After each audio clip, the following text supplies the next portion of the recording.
Got a late start this evening, didn't he? He's definitely coming on. It's probably just a day or something.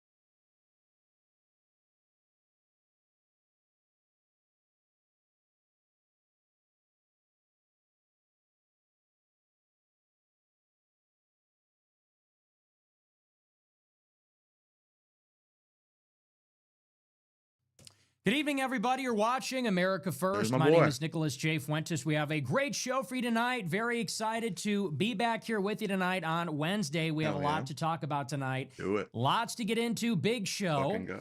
Our featured story tonight, we're talking all about this Greenland deal. Dude, every single time. Trump always chickens out. That's the only thing you can count on this guy to do.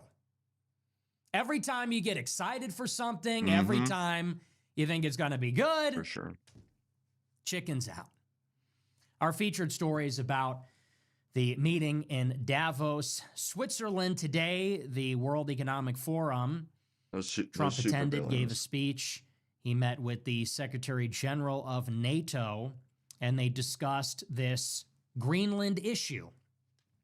And we will talk about some of the back and forth. As you know, Trump threatened to impose a 25% tariff on all goods from a select number of European countries, which would hit in June.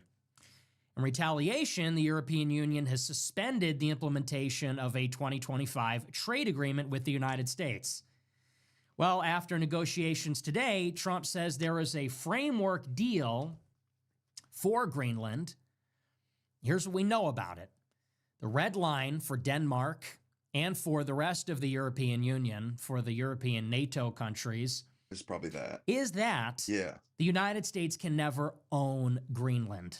That's their red line. We're never going to get it. We're never going to have it. So they're an imperial colonialist. So what does the deal look like? Well, they say it will mirror a security agreement that the United Kingdom has with Cyprus, where parts of Greenland will be sovereign U.S. territory, and we will have veto power over whether China and Russia invest in their minerals and other projects in Greenland. We don't actually get it. We don't actually have it. So what That's the fuck are whack. we doing? Yeah. We'll talk about it. We're going to take and control we'll of get into it some of and the not own it, geopolitics. but be Honestly, responsible. it seems that Trump just messed this one up. Too aggressive. Moron. Galvanized Europe and Greenland against the acquisition, basically made it impossible. And now we have to settle for something that we sort of already had. Yeah. It's really just codifying Just the a loss. existing arrangement where we have All the way around. almost total freedom to operate inside Greenland, and we can apply pressure to prevent them from making agreements with other countries. Just that now it's going to be written. Okay, so what? It makes us look So we'll like talk we're about that. losers. We're also going to talk tonight about the giant military buildup in the Middle East. No. And there's a new report from the Wall Street Journal. It says that Trump is asking about decisive military options against Iran. You know what that means? Well, no shit. That word decisive, it means they want to topple the regime. They want to use military force to bring down the government. Trump is asking his aides, how can we do something decisive there? He means, how are we going to overthrow the government of Those Iran motherfuckers and don't have regime know. change? Ain't like any of them To have any that end, he is experience. putting an aircraft carrier strike group in the region. He's deploying all kinds of military transport, aircraft, a number of aircraft that will help with defending Israel and U.S. bases, deploying radar systems, missile defense systems, in anticipation of potentially wave after wave of airstrikes against Iran. So it looks like we're going back. And if you look at the betting markets, they're putting at a 70% chance. It's actually really more like 90% chance that we're going back to war in Iran before the end of the year. So we'll talk about that too. Should be a pretty good show. Before we get into it, I want to remind you to smash the follow button on Rumble, smash the like button, need leave to a hit that comment. like Let me know button. what you think about the show.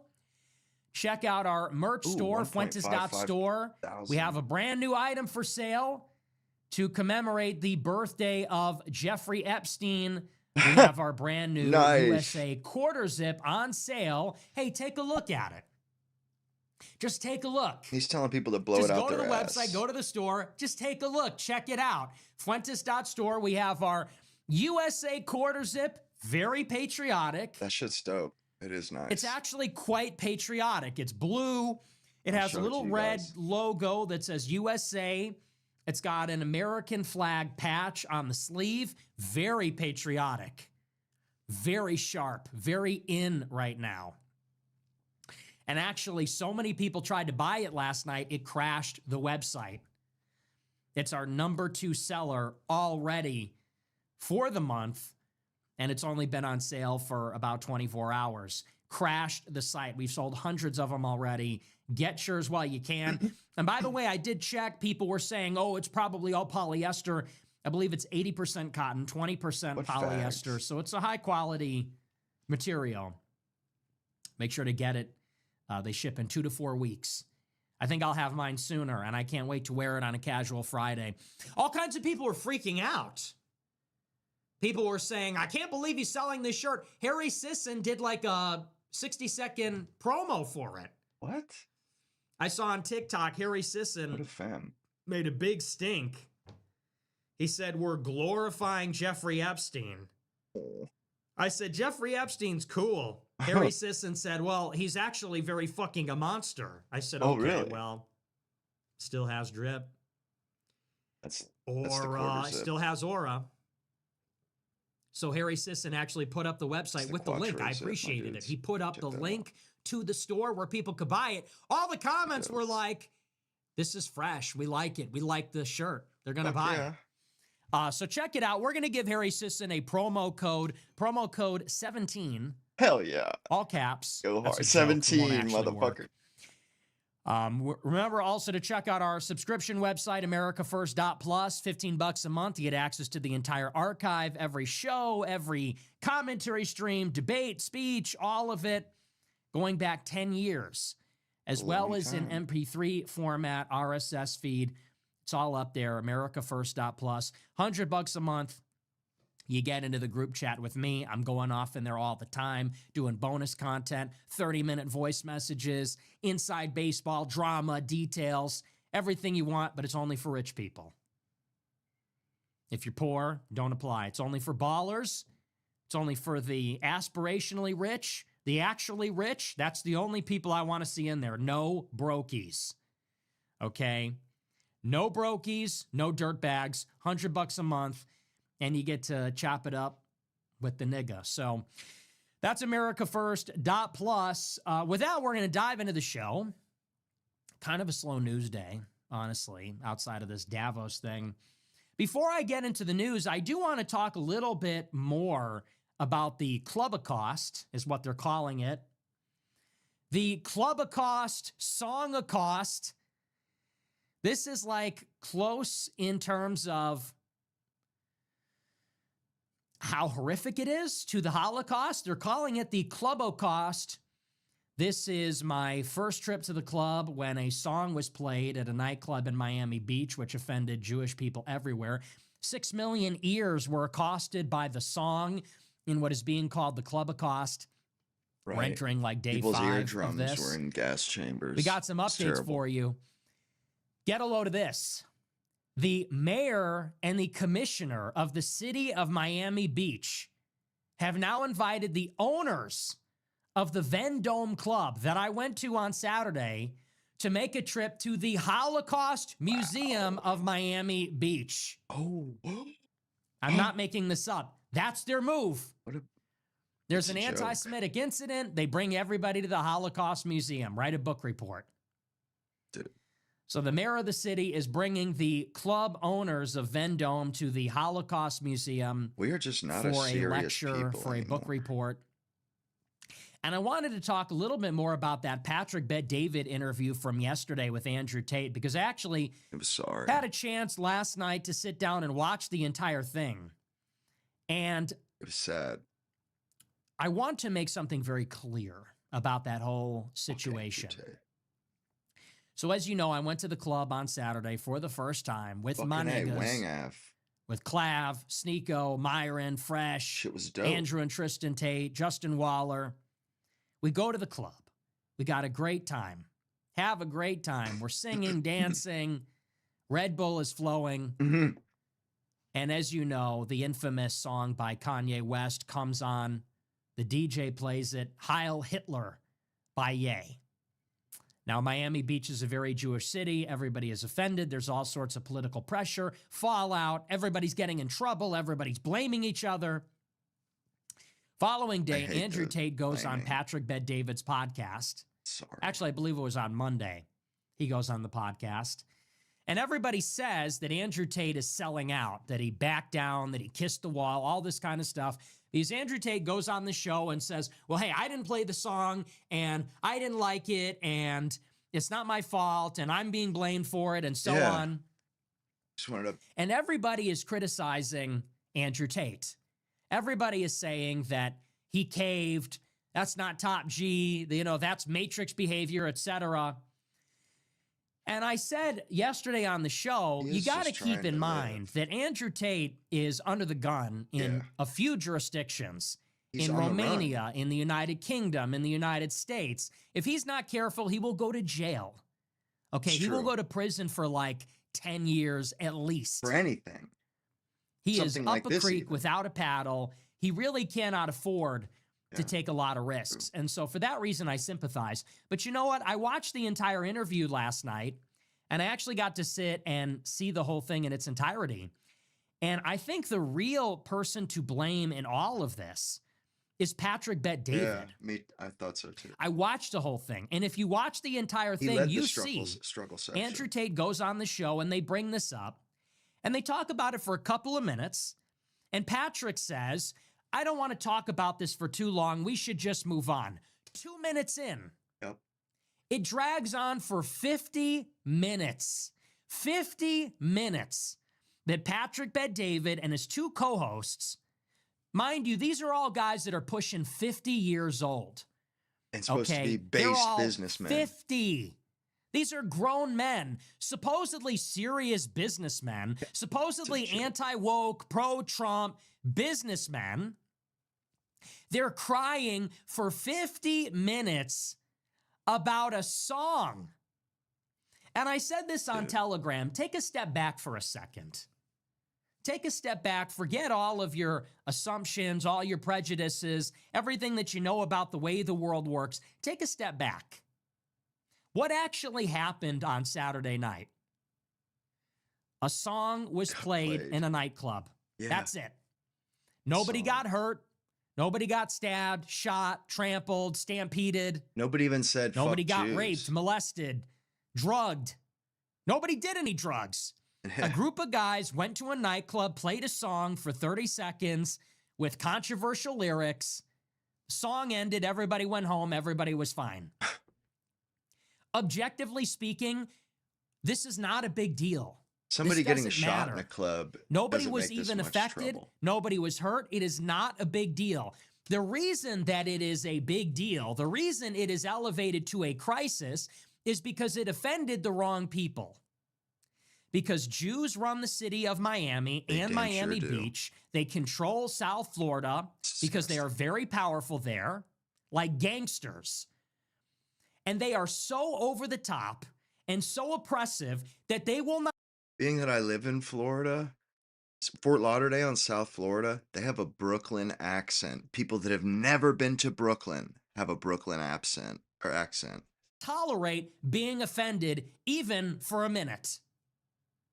And they are using emotional blackmail and guilt tripping and cry bullying to punish anybody that has a problem with them. They're twisting freedom of speech. Anybody that dares to make a joke at their expense or offend them, they're abusing their ill-gotten power through gangster cartel tactics to now penalize those people, punish those people. Who are just... And the message is clear. Speaking. You don't insult Jewish people in this city because we run this town. And we're in our feelings about a song and nobody offends us in this town. We run this place. That's the message. And that they're willing to subvert American laws and tradition, freedom of speech, so that they feel a little safer in America. Like, fuck America and its traditions and laws. We don't feel safe. We need to get rid of the First Amendment because we don't feel safe. How about you just get the fuck out of our country and go where you belong, where you will feel It's safe. bullshit. This is America. America's run by the people, of, by, and for the people, with God-given, They don't fucking constitutionally belong here. protected rights, and that goes above and beyond freedom from government persecution. It means a climate of free speech. The government's supposed to protect it. We should be free from intimidation. We should be free from cartels and gangsters. We should be free from this kind of ethnic, clannish, gangster-type behavior. The only reason anybody is talking about it is because we all know there's a double standard. You can't offend these people. They're the biggest cry bullies in the world. They have all this power. They're the most brutal, unscrupulous people in the world. They defend genocide. They defend brutality, the murder of women and children. But if you play a song that offends them for 30 seconds, they're going to cry and play the victim. We're the victim. We're powerless. We're hurt.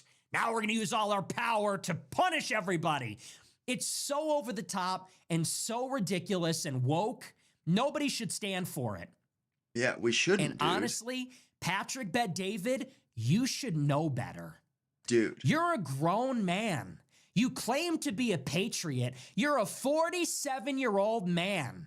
And you have this whole shtick. I'm an alpha male. I'm a businessman. I'm no nonsense. I'm not woke. You're buying into this crap? You're buying into this? What a joke. You should know better. Everybody should know better. And you should have your friends back. Andrew Tate is your friend. He's been on your show for years. He is being unfairly attacked, and he is forced to defend himself because he is vulnerable. Why are they going after him? Because he is vulnerable, because he is a political target. He's vulnerable because he's in between jurisdictions. He's one of the most wanted men in the world, and you know as well as anybody else, this is completely over the top. It is an overreaction. It is purely political. It is not proportionate. It's not fair. It doesn't make sense. It is woke. And they're coming after your friend, and they're making him crawl on his belly because they know they got him by the balls, because they know he's in trouble. And you, as a man and as a patriot, as a guy, should understand that. And you should see that, and you should have your friends back. If you want to tell them behind the scenes, man to man, hey, that wasn't really a good idea. You've got a promising career. That was childish. You want to tell them that man to man out of concern? You do that behind the scenes. You do that off camera. In front of the camera, you present a united front. Your friend is under attack. It's bullshit. It is a crock of shit. You know it. Everybody knows it. These people are cry bullies. They're gangsters. It's a double standard. Everyone knows it. Everyone is sick of it. You should have your friends back. You should have sat them down and you should have said, you know what? It's trolling. It's dumb. It's childish. But it is unfair what they're saying about you. I know you. You're a good guy. You're not hateful. This is completely exaggerated. That should have been your response. That is what any real man would say. Anybody that is a true adult, a true guy, no nonsense conservative should be able to see what this is. And it's a load of crap and should have their friends back. And as a patriot should say, this is un-American to be crying and carrying on about all this stuff. What do you have to say about the ADL issued a statement? The club fired 3 people? The mayor of the city says this is a crisis? You don't got nothing to say about all that? You think that's normal? You think that's chill? Do you think that even makes sense? Is that normal? These people are behaving like insane. the fucking Gestapo. The German state Instead, we police. get a 50-minute struggle session. You let your emotional co-host, who is a Jew... Scumbag. And by the way, this little Jew... he offends everybody. He offends women. He offends Muslims. He offends black people. He's very politically incorrect. He came up to me when I was in your studio and said, yeah, we shouldn't let women vote, and we got a problem with black people, and we got to fight these Muslims. That's the kind of guy he is. When somebody plays a troll, controversial edgelord song and Jews are the butt of the joke, what does he say on your show? He says, and I quote, Florida is where racism goes to die. Fuck oh, you. Really? So we as big tough guys, big anti-woke, no nonsense tough guys, listen up, youngster, I'm 50 years old. We can offend black people, we can offend women, we can offend Muslims, we can offend everybody. Oh, a Jew was the butt of a joke in a song? Oh, well, now we're anti-racist. Now it's not enough to be not racist, we must be anti-racist. If you sit at a table, if 10 people sit at a table with one racist, there's 11 racists. Oh, now we're woke, huh?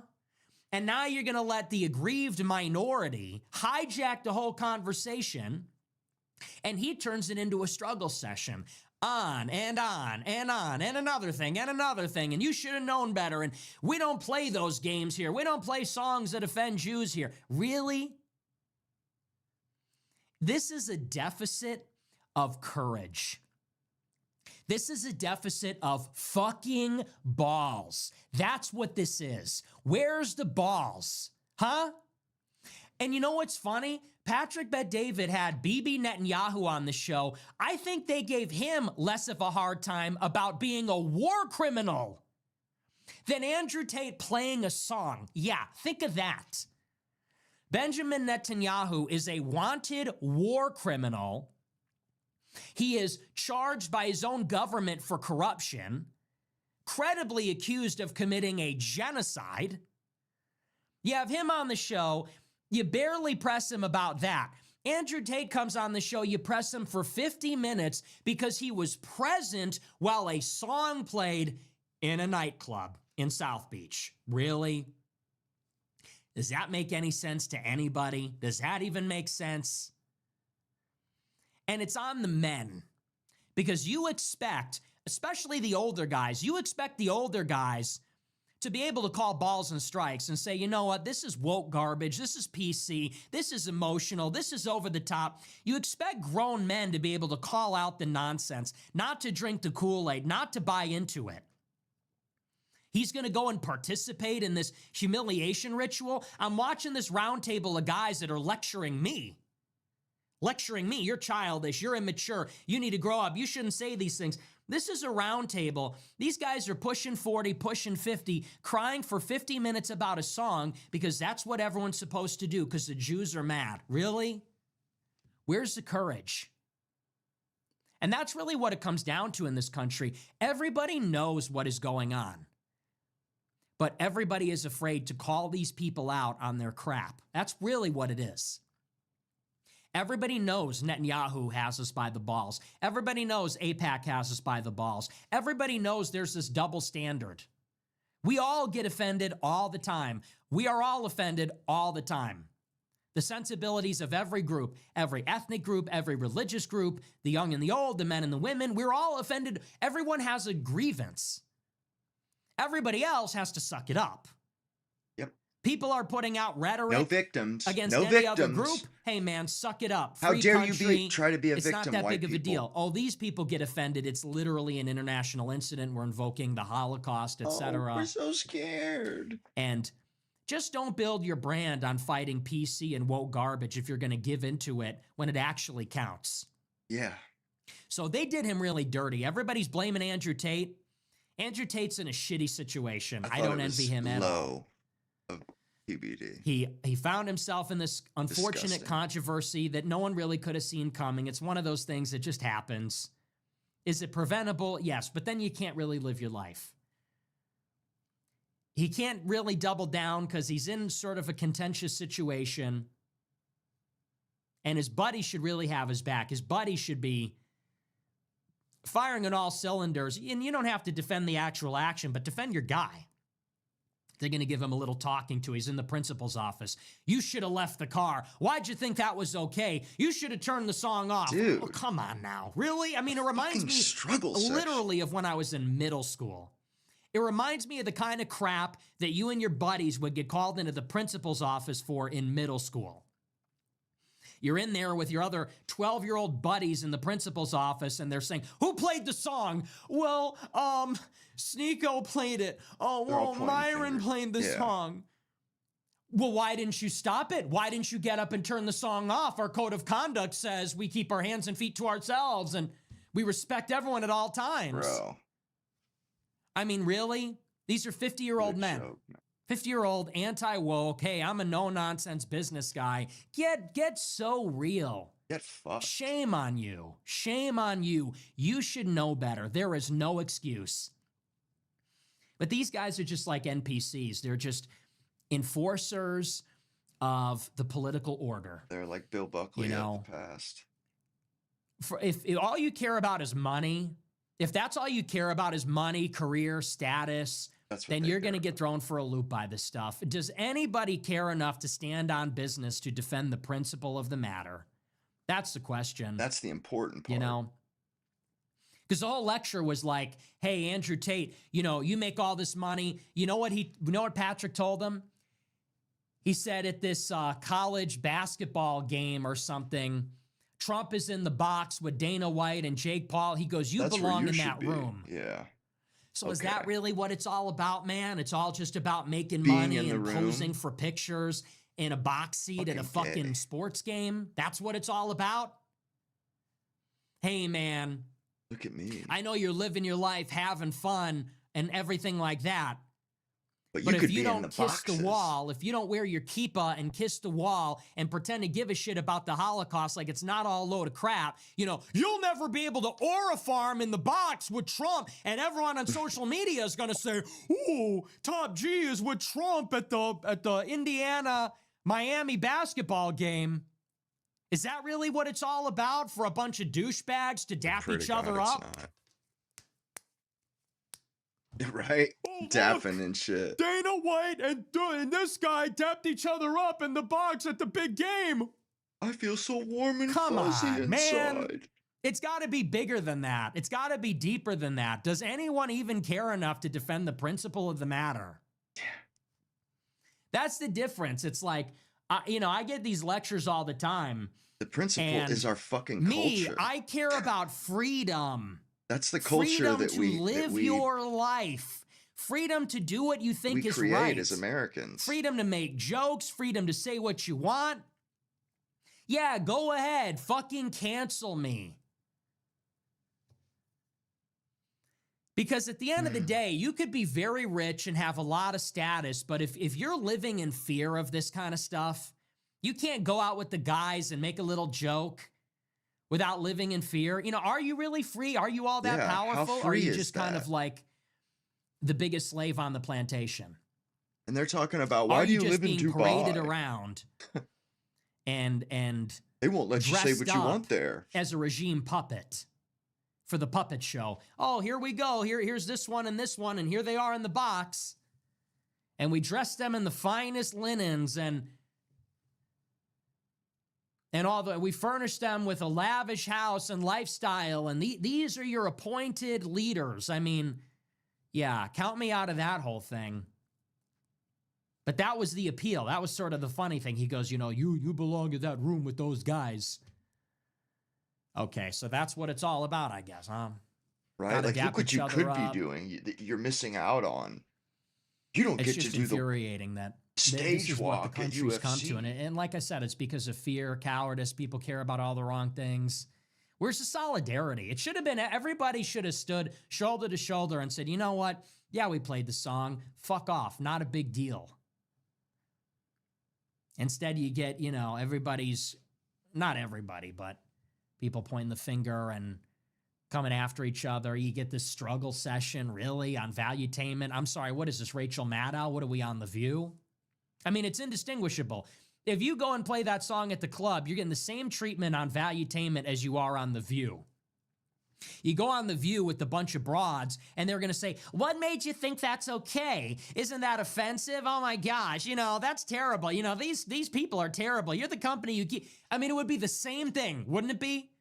a bunch of shrieking harpies, it would be indistinguishable from the club. We're in the club smoking cigars, blue label only. You know, we're all big shots. Well, why'd you play this song? Come on now. Are we better than that? Gosh, you know, but nobody has the courage of their convictions to just say, I don't feel guilty. I don't feel ashamed. This is stupid. Fuck yourselves. This is ridiculous. This disgusting freak that is the mayor of Miami Beach. Just look at him. Just look at him. The mayor of Miami Beach is a disgusting, ugly freak. Dude, it was a and news so are the cycle. city commissioners. They're disgusting, ugly freaks. And they don't even belong here. You want to know where the mayor of Miami Beach comes from? He left his position at the SEC because he was constantly being accused of being a pervert. So that was plan B. Plan B, after you get chased out for being accused of being a pervert, is then you go and you run Miami Beach on behalf of the Jewish interest there with the other commissioners that are children of Israelis. And we bow to them. He's walking around the city to his kippah. You're not welcome here. Really? Come on. And they got this guy on the show, guys pushing 50, no wife, no kids, talking about, I'm the coolest guy in the club. Bro, you're 50. You're a fucking loser. There are no 50-year-olds that are the coolest guy in the club. I hate to break it to you, hotshot. Jew boy. I take you to the coolest clubs. I'm up all night. Okay, you're Best an clubs unmarried, in the childless, world. 50-year-old man wearing sneakers with your suit. You think you're a big shot because you're in the club? Yeah, you're the biggest shot 50-year-old in South Beach. Seriously, grow the fuck up, all of you. Enough. That's really the rallying cry. Enough. We're sick of all of it. I watched that interview. I don't want to see people. And it charges me all up all over again. You know, people say I'm moderating. I strike a conciliatory tone. I see stuff like that, and I'm like, oh, yeah, that's why. That's why we went down this path, because I will never bow to that kind of nonsense. Sorry for playing a song. I should have known better. I should have turned it off. I should have left. Yeah, that's why we picked Nick, because he doesn't fucking bow like crazy. But, you know, people are cowed and they are hurted and they will do anything under social pressure. Yeah, especially women. That's the true test. So anyway, that's my little add-on to last night. I actually saw the thing, and I got to say, direct your fire on at them. Andrew Tate's in a bad situation. Yeah. I know people don't like what he said. I don't love what he said.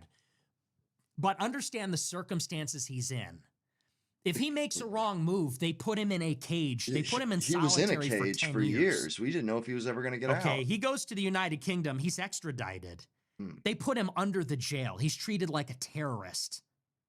Okay, I get it.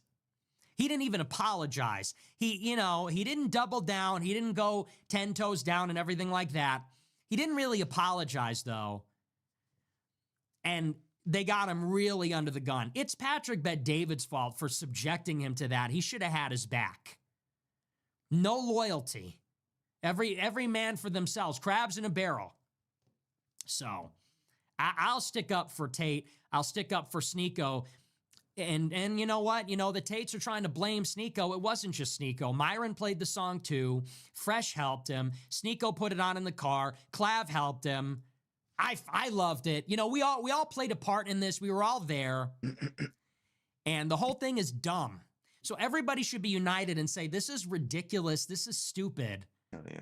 You're making a bigger deal out of it than it is, but instead it's going to devolve into, you know, people are going to accept the judgment from our Jewish overlords. We're all going to die because of the song. Give me a break. Anyway, I don't want to spend too much time on that, but I got to defend my guys here. I love the Tates, love Sneeko, love Myron, the rest of them. It was a great weekend, man, and to see those guys can together. Niggas live? Can a nigga live? Can we go to the club and play a song that might offend some people without it turning into an international controversy? So, and I would love to hear the rebuttal. What's the rebuttal to that? You buy into this shit? We got to stop being ruled and blackmailed in this way. Well, they did play that song. Okay, so what? The Jews do provocative things all the time. All the time. Anyway, we're going to move on. We're going to get into this stuff about the Trump administration. Our featured story for tonight is about this Greenland deal. And you know what? It's very disappointing. As you know, I've been very critical of the Trump administration. I've been very critical of the personnel, the policies, Trump's refusal to follow through on anything. And as you know, I got very excited about this Greenland deal. And I went into it in great detail, I believe on Thursday or Friday. And I said that the reason I love the idea of taking Greenland by force or whatever, but basically expanding America, growing America, I said is because this is what gets Americans excited about the future.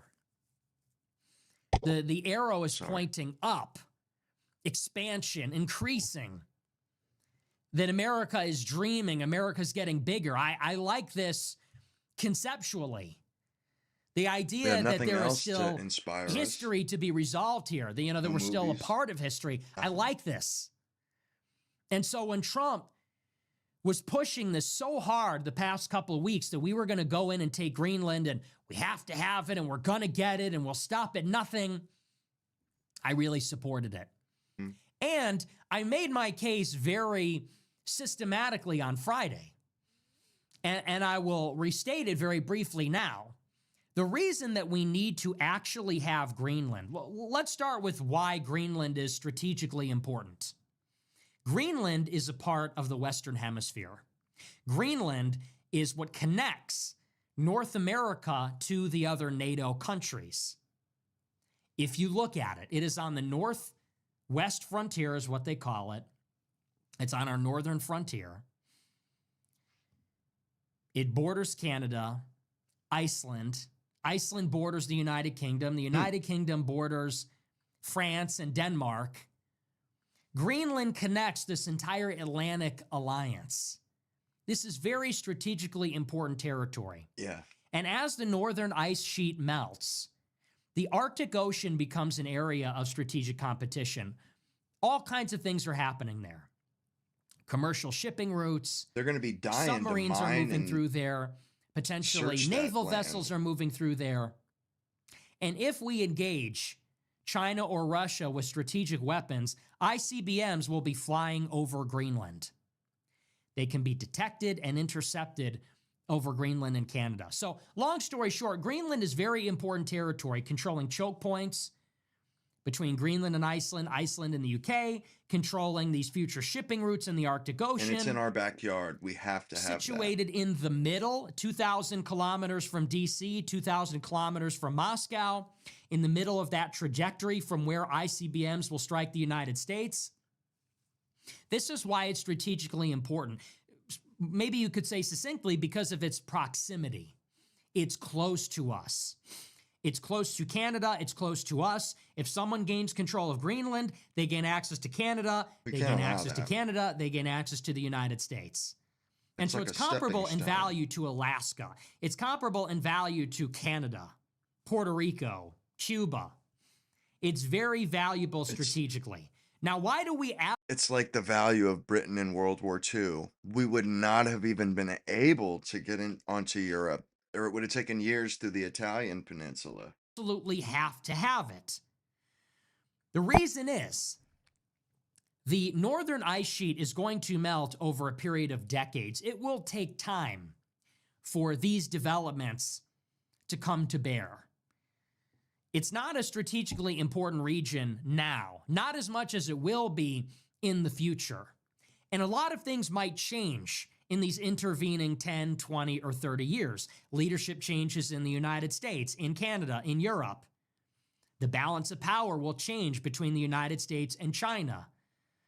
The alignment will change, perhaps, between Europe and the United States, between Russia and China, between China and East Asian countries. Nothing is guaranteed.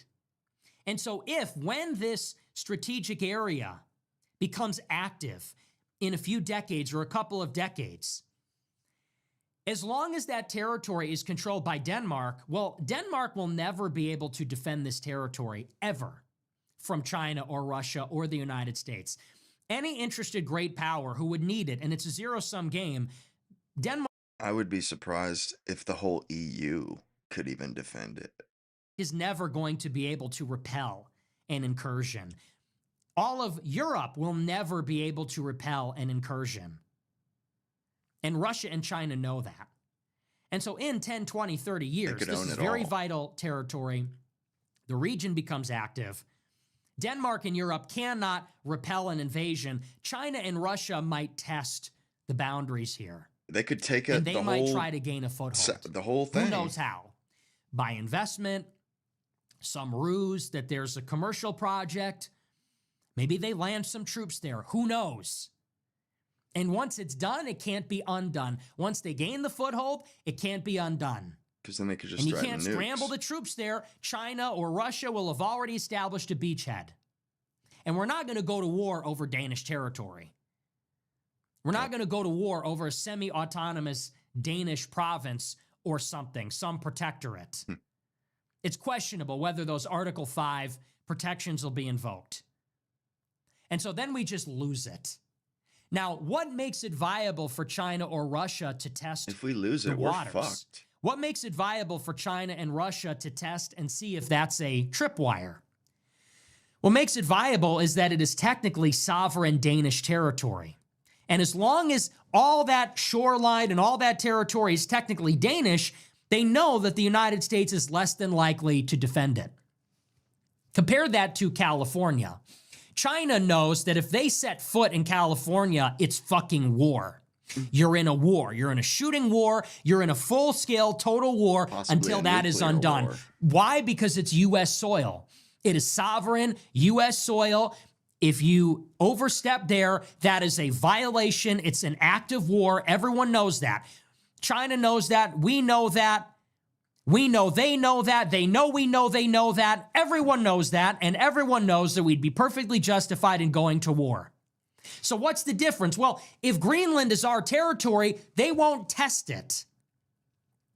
They won't push. They won't try. Because they know that if they set foot in Greenland, it's war. So there's a very black and white binary. If you're not in Greenland, you're not at war. If we invade Greenland, it's on. That's the difference. And it doesn't matter if it's commercial, if it's espionage, if it's an overt military action. They know if they land there, it's on because it's U.S. clay. If it's a Danish protectorate, well, then who knows? Would the United States go to war with a nuclear great power to protect a Danish? It's not even Danish territory. It's a semi-autonomous part of the Danish kingdom. Would the United States go to war with China over that? We don't know. We don't know. China doesn't know. We don't know what they're thinking. They don't know what we're thinking. And that's where the testing comes in. That's where the testing comes in. That's where they start to encroach gradually, incrementally. That's where they might do something minor, an incursion, and they'll have plausible deniability, and it is not an automatic tripwire-activated act of war. That's why we have to have it. That's why there is no alternative to literally owning it.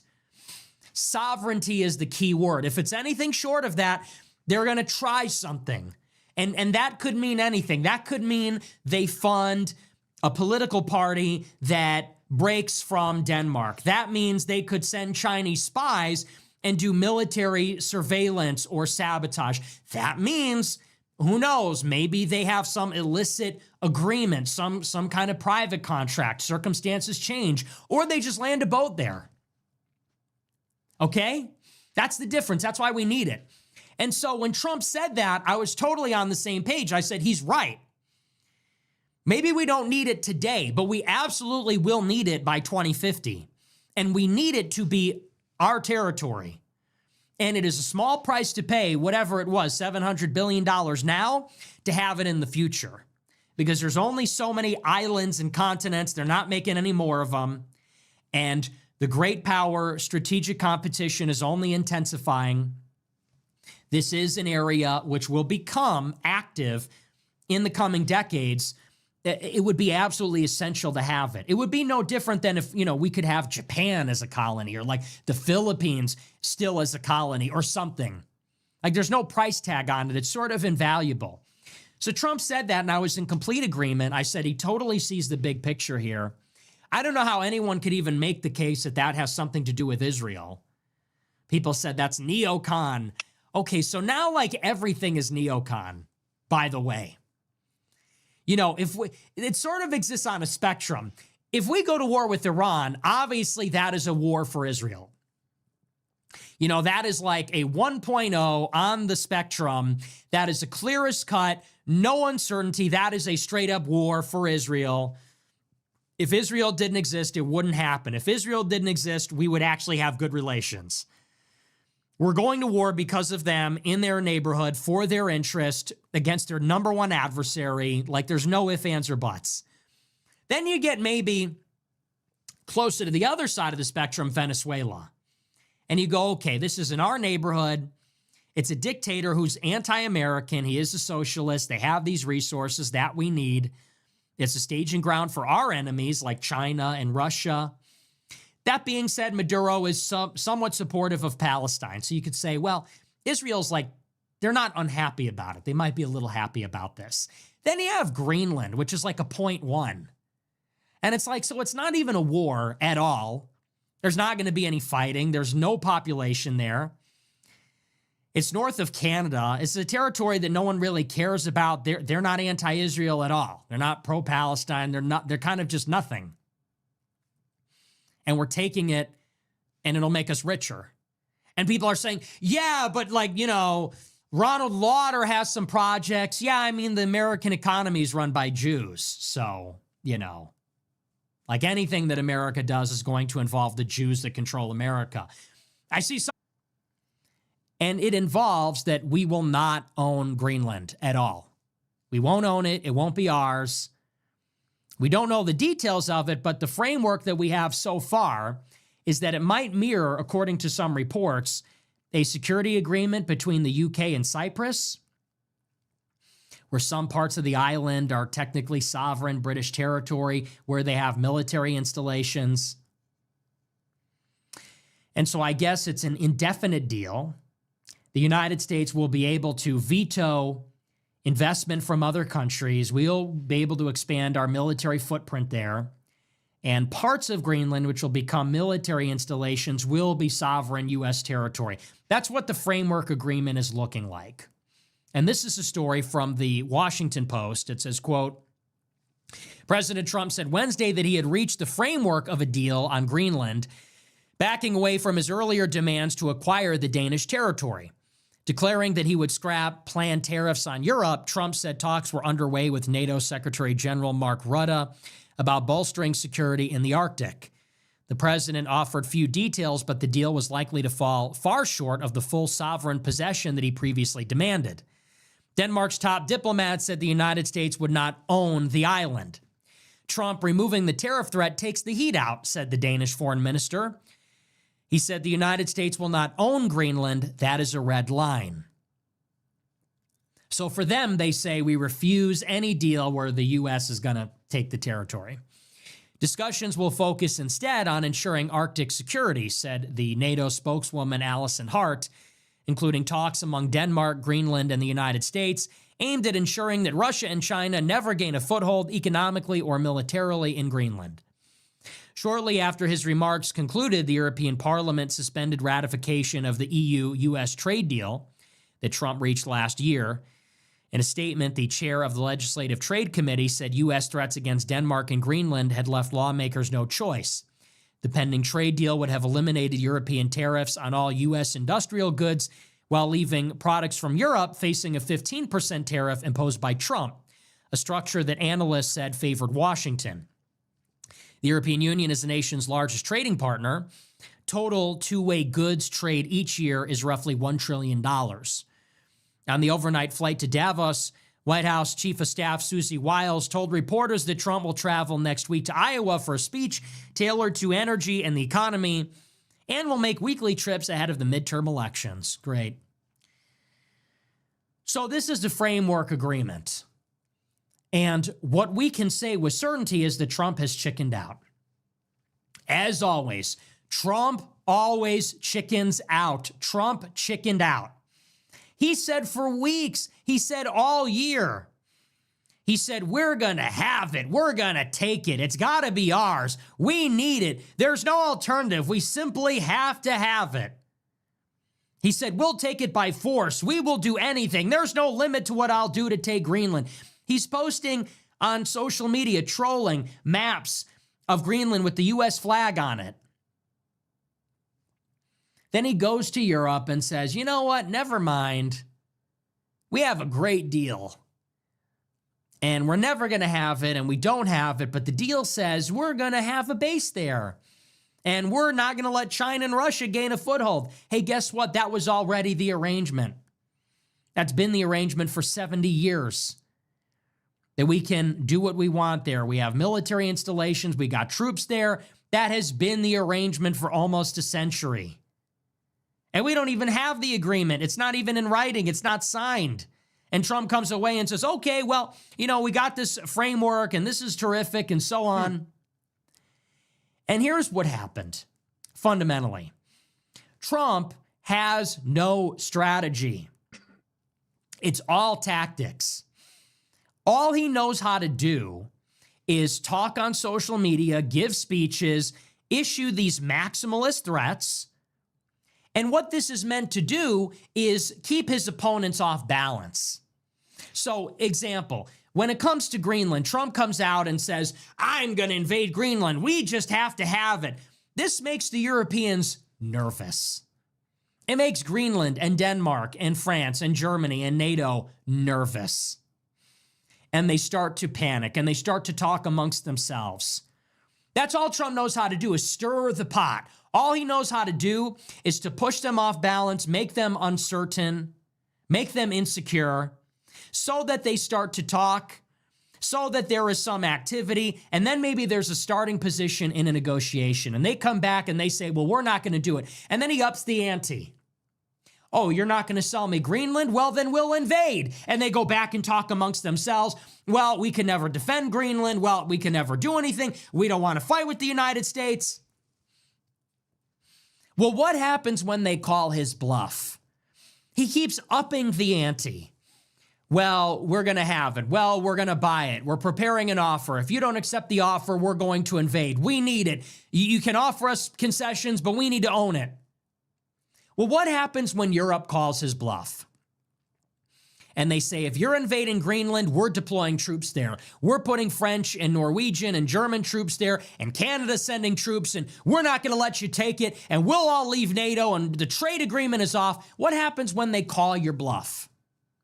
Europe against dies. These maximalist threats, against these scare tactics? Bluster, bluffing, issuing empty threats. What happens when they call you on it and they say, okay, time to show your cards. Let's see what you got. They're using our old military They put the troops out there. They say, we won't let you take it. The Danish, or rather the Greenlanders, host a giant rally in the capital. What happens when Trump goes to Davos and says, well, we need to have it? Trump backs down. He folds. He says, yeah, you're right. We can't invade Greenland. Yeah, you're right. We're not going to invade. I was making that up. I'm full of shit. We weren't going to invade Greenland. We were never prepared to do that. We're not going to potentially be fighting Europeans in Greenland. We're not going to break apart NATO. Yeah, no, we're actually not going to do all that. We lied. We'll take your first offer. That's the story of the Trump administration. What happened is that, like with everything, he issued the threat, and like I said, that's the tactic to stir the pot. And instead of buckling to the demands, all he did was galvanize opposition. Yeah, get them to stand together. By trying to bully them, the Europeans rose to the occasion and said, you know what? You're faking it. You're bluffing. And we don't want you to take Greenland. We're not going to get bitched out by you. And they actually rallied. It had the opposite effect. He thought that they would crumble. He thought that they would falter. They rallied. And they stood unified and they said, you know what? No, you can't touch Greenland. And you want to come and try and take it? Well, we're going to up the ante too. So we actually rallied. Now it's a red line. Maybe they would have negotiated before. Who knows? Who knows if the United States could have prepared a better offer, or just take it, and who knows what that asking. looks like. But if they did it more diplomatically, who knows what could have been possible. But all he did was stir the pot. It had the opposite of the intended effect. By insulting the Europeans, by daring them, he galvanized them rather than force them to cave. And when they stood up to Trump, now it has become non-viable. Now they're saying, no, our red line is you can't own it. You said your red line is owning it. Well, now our red line is you can't own it. Yeah. And you can't invade it without overturning the whole world order, practically. Macron goes back to Paris and says, we need more investment from China. Canada makes a trade deal and says, we're going to take 70,000 EVs from China. European Union gets together and says that trade agreement is off. Okay, so they called your bluff. You can't do it. Now it's over. And now we get no Greenland. Now we're in the same spot that we were before. But with egg on our This face. is the story over and over again. And I'm really disappointed because that was the whole appeal of Trump, is that he's supposed to be the art of the deal. Shaking shit up. The deal maker in chief. I know what I'm doing. I'm more competent. We have stupid negotiators, this, that, and the other. I mean, where is that here? We don't have it. We're not getting it. So this was the one thing that I was actually excited about. I was excited about taking Venezuela, taking Cuba, taking Greenland, Canada. I was excited about that. Now we don't even have it. Trump chickens out on literally everything. We might have ended up. So let's just stop with the LARP. America. Trump is not Caesar. Trump is not some kind of They may have all just world historical figure in that way. It's all a ruse. It's all vaporware. So that's that. I want to move on, though. I want to talk a little bit about what's happening in Iran. Now, you want to talk about a neocon war. This fits the bill. Well, everybody was complaining about Venezuela and Greenland. There's actually a real war with Iran that is brewing. And we'll talk about this briefly, as I've been live for an hour already. Then we'll take the super chats. So as you know, a couple of weeks ago, there was a lot of talk about the United States returning to Iran in light of anti-government protests that took over the western part of the country. Got no business. The media was embellishing the story. There were calls for the United States to intervene, calls by Israel, by the Gulf countries, by the protesters. And we could talk about what that really entails and what that really means. But there was this pressure for the United States to go into Iran, bomb the Iranian regime, save the protesters, and topple Iran's government. What happened, as a matter of fact, is that we did not have the requisite force package to intervene during the protests. We just didn't have enough boats. Not enough boats, not enough planes, not enough missile defense. At the peak of the protests, one, they did not come close to toppling the government, which is a huge problem for this plan. Two, we didn't have enough guns there, even if we wanted to. Even if the protesters were getting ready to topple the government, and they weren't, but even if they were, we didn't have enough guns in the region to finish the job. So they pushed it back. So the Israelis and the Gulf countries, Saudis, Qataris, Turkey also, they pleaded with the administration. They said, actually, you know what? Don't go in. They said because the protests are effectively crushed. It's over. It's going in the wrong direction for them. And two, they said, if you go to war with Iran, if you initiate hostilities, you will not be able to defend your own position and Israel's. You bomb Iran, you don't topple the government. That's one. Two, they're going to fire back, and when they do, you're not going to have enough air power, sea power to be able to shoot down every drone and ballistic missile that Iran inevitably launches at U.S. bases and at Israel. So Israel and these Muslim countries are pleading with Trump, not yet, later. And that's what the Trump administration does. It calls off the strikes and then immediately starts sending this massive force package to the Middle East. A carrier strike group starts moving to the Middle East. That's an aircraft carrier equipped with all kinds of fighter aircraft. And it's also destroyers, which have missile defense systems, radar systems on there. And we start sending military transport aircraft, number of other things over there, literally saying, all right, just wait a little bit. Help is on the way. We're going to get in position, and then we'll go to war with Iran. Well, here's the big story from yesterday. Wall Street Journal is reporting that Trump is asking his aides for decisive options to confront Iran. Now, for those that don't know what that translates into, when he says he wants a decisive military option, he's saying, I want to do something to Iran that topples their government. That's what decisive means. It doesn't mean we're degrading their abilities. It doesn't mean we're diminishing their abilities. It doesn't mean we're attacking a strategic target. When he says decisive, it means we are going to defeat them completely. There will be a different government. So the Trump administration is now openly talking about regime change and has been for the past couple of weeks.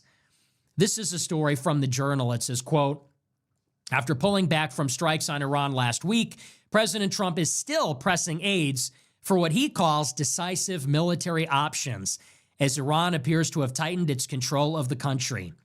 The discussions are happening while the United States sends an aircraft carrier and jet fighters to the Middle East. Those deployments may be just the start of a broader buildup that would give Trump the firepower to strike Iran should he choose to use them. Trump has repeatedly used the word decisive when describing what effect he would like any action to have on Iran. He is yet to order the strikes, and what he ultimately will decide remains unclear. But the continued discussions show Trump has not ruled out punishing Tehran for killing protesters in the midst of Iran's spiraling economy.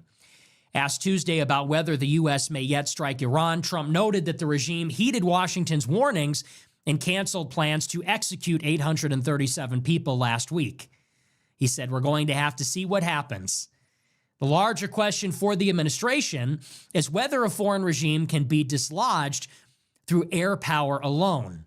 The White House must also grapple with whether the administration is prepared to carry out a sustained military campaign that might last weeks or months should protesters again take to the streets and appeal to Trump for protection.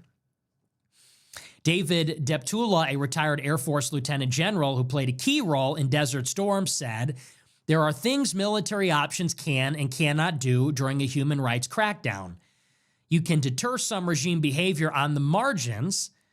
If you are really signing up to change the regime, that will require significant air and ground operations. Air and ground. As the administration discusses next steps, the U.S. military has rushed more assets to the Middle East. U.S. F-15E jet fighters landed Sunday in Jordan. The aircraft carrier USS Abraham Lincoln and its strike group, which includes destroyers, F-35s, and other jet fighters and electronic jamming aircraft, were spotted by maritime traffic trackers sailing west from South China Sea toward the Persian Gulf. Additional air defenses will be brought to the region, including Patriot and THAAD anti-missile systems, which would be essential for fending off any Iranian counterblows. As the administration weighed a potential strike on Iran last week, the U.S. did not have enough military assets or air defenses to launch a sustained bombing operation or defend American troops and allies from an Iranian retaliation. So this is the plan. They're moving a carrier strike group in. They're moving military hardware into the region because we are going to war with Iran. And I told you, in the last week of December, Netanyahu came to Mar-a-Lago and said, we want to go back to war. We want to go back to war in Gaza. We want to go back to war in Lebanon. We want to go to war in Iran. Netanyahu said they're building up their missile infrastructure all over again. It threatens us. They might preemptively strike us. We're seeking the green light to hit them first. A week later, you get a run on the bank. One of Iran's largest state-owned banks crashes. The currency crashes. Everybody takes to the streets, imploring Trump to help. And let me tell you something about those protests, because it can't be said enough. Those are not protests. That's an armed insurrection, okay? When you see the Women's March, that's a protest.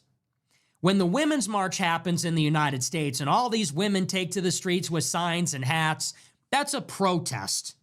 Those are Americans organizing on social media with their grievances. they assemble in public, they get their message out, they go home. That's a protest. This is an armed uprising. There are reports coming out of this country from the Financial Times, from other sources. Eyewitnesses on the ground in Iran said that there are men dressed in all black, armed with light weapons, meaning assault rifles, automatic weapons, and they were attacking government facilities. That's not a protest, okay?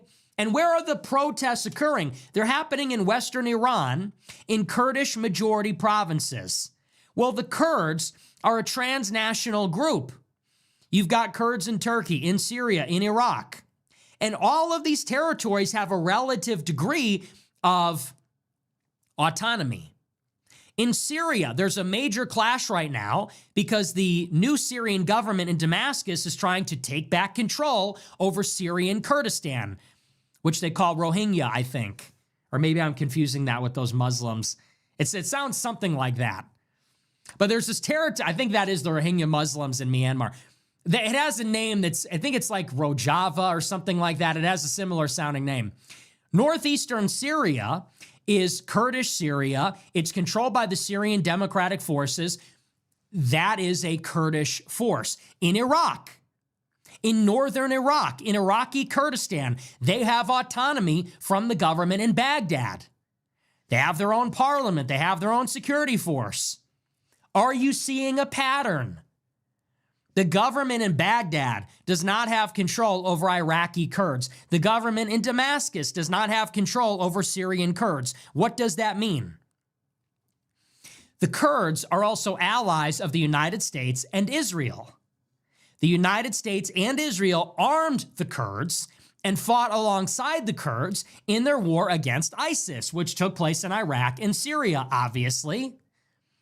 And so the CIA and Israeli intelligence, the Pentagon and the Israeli military, they have a line in to the Kurds in Iraq and Syria. The United States just finished its withdrawal of U.S. soldiers from Iraq. That's not entirely true. They just moved them to their base in Iraqi Kurdistan.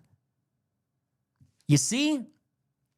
So, you have these protests in Iran. They're very bloody, very deadly. Eyewitnesses on the ground say, well, the protesters are dressed in all black. They have machine guns. They're attacking government buildings. They appear to be coordinated. All the protests are happening in Western Iran, which are Kurdish majority areas. And they share a border with these semi-autonomous Kurdish territories in Iraq and Syria, where those semi-autonomous governments maintain military and intelligence ties with the U.S. and Israel and have been armed by both countries for over a decade. So what do you think is happening here? Well, it's obvious. This isn't a protest. This is an invasion. This is not a spontaneous uprising of the people because they're mad about the economy.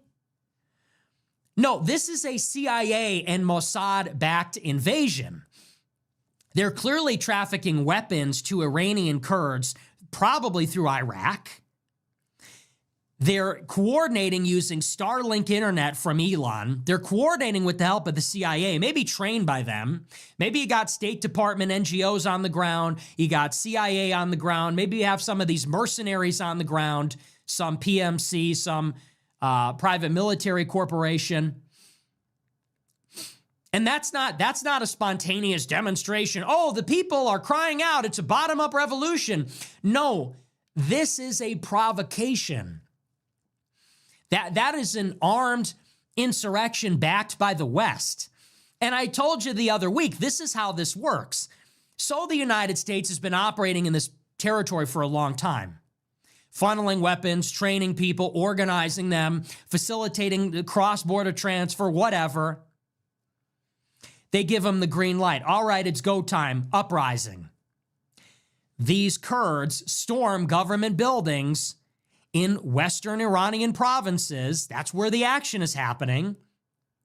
Western media starts to report. New York Times, Washington Post, The Journal, CBS News, they say, oh my gosh, Iran's security forces killing all the protesters. Well, The protesters are armed insurrectionists. The protesters, it's an armed uprising with foreign backing. So yeah, they're killing them. Yeah, they're shooting at them. It's not like they're shooting at the Million Man March in D.C. It's not like they're shooting at, they're walking across the bridge like MLK. They're shooting at what is effectively foreign mercenaries. But the Western media does their part and they embellish it and they say, deadliest crackdown, brutal crackdown, indiscriminate killing, screams and people crying out, body bags line the street. It's the worst violence ever. This is then amplified on social media. And then the opinion makers come in and they say, well, you know what? It would be better if Iran was a democracy. It would be better if Iran was a monarchy. Well, wouldn't it be better if the Islamic Republic fell? On the right and the left. On the left for the human rights, on the right because they say it's based, that we're bringing the Shah back, and, this is an Islamist government, and so on. And then this call for action makes its way up to the White House. And now Trump is being told, the protesters need your help. Amazing. So Western intelligence and military backs an uprising. Iran puts it down. Western media embellishes it and floods the zone on social media. They need your help. So now Trump is going to go in and help the protesters, bombing them with F-35s, bombing their internal security service, which protects the regime from these armed protesters. Bombing Iran's missiles as Israel wanted so that Iran can't retaliate. And what this does ultimately, and let me tell you, here's what happens next. This doesn't topple the regime, okay? This is what is happening. Now, let me tell you something about regime change. It does not happen from a popular uprising alone. Okay, we've seen this. How did the government in Afghanistan fall? We invaded them on the ground with 100,000 troops, airstrikes, overwhelming force. How did we defeat the regime of Saddam Hussein? 300,000 coalition troops on the ground, shock and awe, airstrikes, superior intelligence, you name it. How did we topple Assad? 15 years of civil war. U.S. troops on the ground, backing the Peshmerga, backing the Kurds, backing al-Nusra, all these other groups that became ISIS, airstrikes. And it took 15 years to dislodge Assad. Now, Iran is a country of 90 million people. This is multiples, many multiples the size of Iraq, the size of Syria. You think a few airstrikes are going to dislodge this government? The country's a fortress. The country's a fortress. It's all mountains. And they built cities underground, not primitive tunnels, cities underground that build ballistic missiles, that enrich uranium, that do all these things. Fortresses underground. They have a 1 million-man army. They have the Revolutionary Guard. They've got air defenses, Air Force, Navy. They've got proxies. You think a few airstrikes and some street protests are going to topple the government? It won't happen. You need a rival group that can rally the country to its side. You're going to need a ground force, whether that's local or it's foreign backed. You're going to need a sustained air campaign. A lot is going to go into this. This is not something where you go in, get out, you topple the government. This is a big commitment. And while you're going to war with Iran, they're going to be they're lobbing missiles at everybody. They have ballistic missiles that you can't intercept. And they're going to be launching them at Israel. They're going to be launching them at U.S. bases. They'll be launching them, who knows, at every country that participates in this. Saudi Arabia, the Emirates, Qatar, who knows? And those countries know it. They're going to stay out of it. So what does this do for our allies? If we go into Iran and we're bombing them and this creates all this instability, Saudi Arabia is being pushed into the arms of Pakistan, Turkey, Iran. It's pushing all these other countries away, causing problems. And yet this is what we're signing ourselves up for. We're sending over a carrier strike group so that we can do a sustained air campaign. And when those forces arrive on January 23rd or 26th, I think is the window. I think the earliest that this USS Abraham Lincoln arrives is on the 26th. When this force package arrives in the next week, maybe you're going to get more protests. Trump is implementing these secondary sanctions, 25% tariff on any country that does business with Iran. This Southern Spear operation is taking these oil tankers. Many of them comprise Iran's shadow fleet. So we're increasing the pressure on their economy. Surely the CIA is active. Surely Mossad is active. We're moving a carrier strike group into position. Don't be surprised in February when you see our maximum pressure campaign will yield more unrest. And then we'll be there, guns loaded, locked and loaded, to go in and answer the call of the protesters and bomb the besieged, bomb the missiles, bomb government positions. And you know what will happen? It will not be decisive. There will be nothing decisive about it. You know what's going to happen? It will turn into Syria. We will be able to degrade the government. We can weaken the government. We won't destroy it. And all that will happen is we'll render Iran defenseless, take out their anti-aircraft, their air force, their missiles. And once they are defenseless and vulnerable, then it becomes an open airspace for Israel and the United States to bomb at their leisure. That is effectively what happened in Syria. That is what they want to happen here. They don't need to seek decisive action. They don't need to destroy Iran's entire governance structure. They need to render Iran defenseless so that Israel can just have free reign in that airspace, so that the jets can fly over Iraq all the time. And they could fly over Syria. Once this Jolani government makes peace with the Kurds there, they'll fly through Syria, through Syrian Kurdistan, Iraqi Kurdistan, and it will be a highway dropping bombs on Iran indefinitely as an armed conflict takes shape. And I imagine the country just destabilizes. And maybe Iranian Kurdistan becomes a base of operations, and the breakaway Balochistan province becomes a theater of conflict. Maybe it looks something like this. And this is Israel's endgame ultimately, is to decisively confront Iran, knock them off. They don't care if it takes 5 years, 10 years. They want to defeat Iran. They want regime change in Iran. They want to install a friendly government.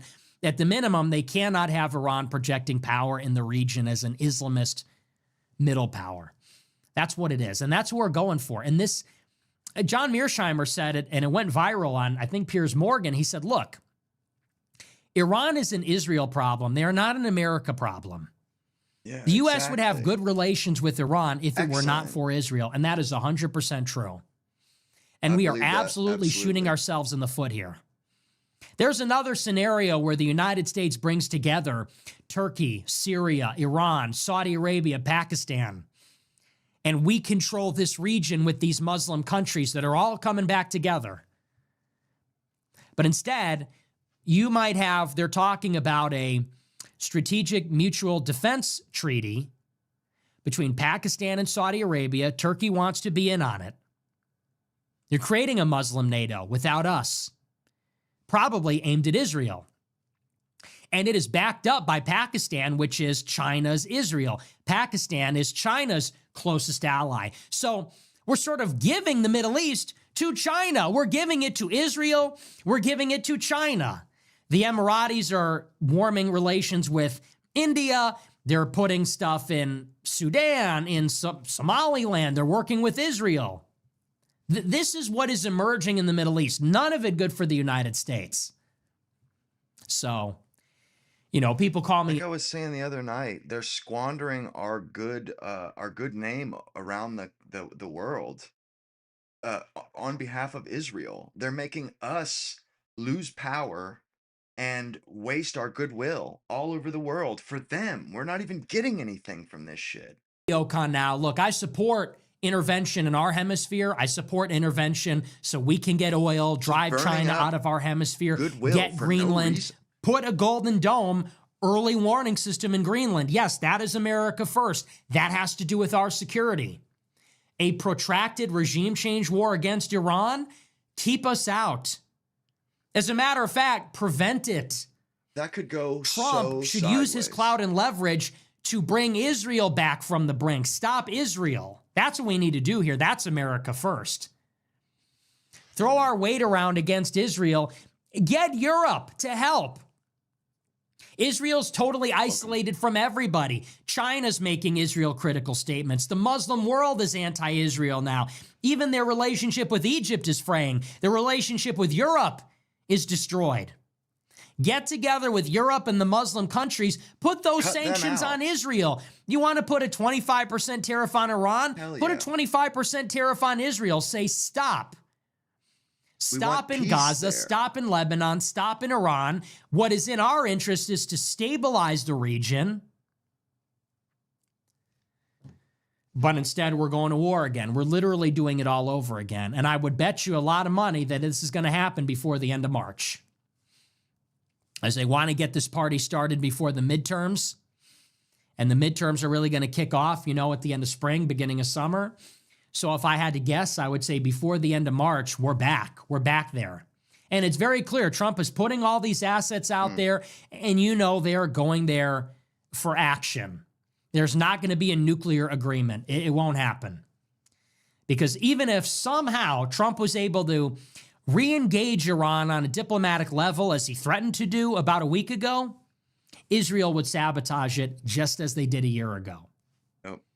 So that seems to be where we are inevitably headed. You want to talk about a war for Israel? It doesn't get much more cut and dry than that. And they're going to try to spin it every way. Get prepared for that.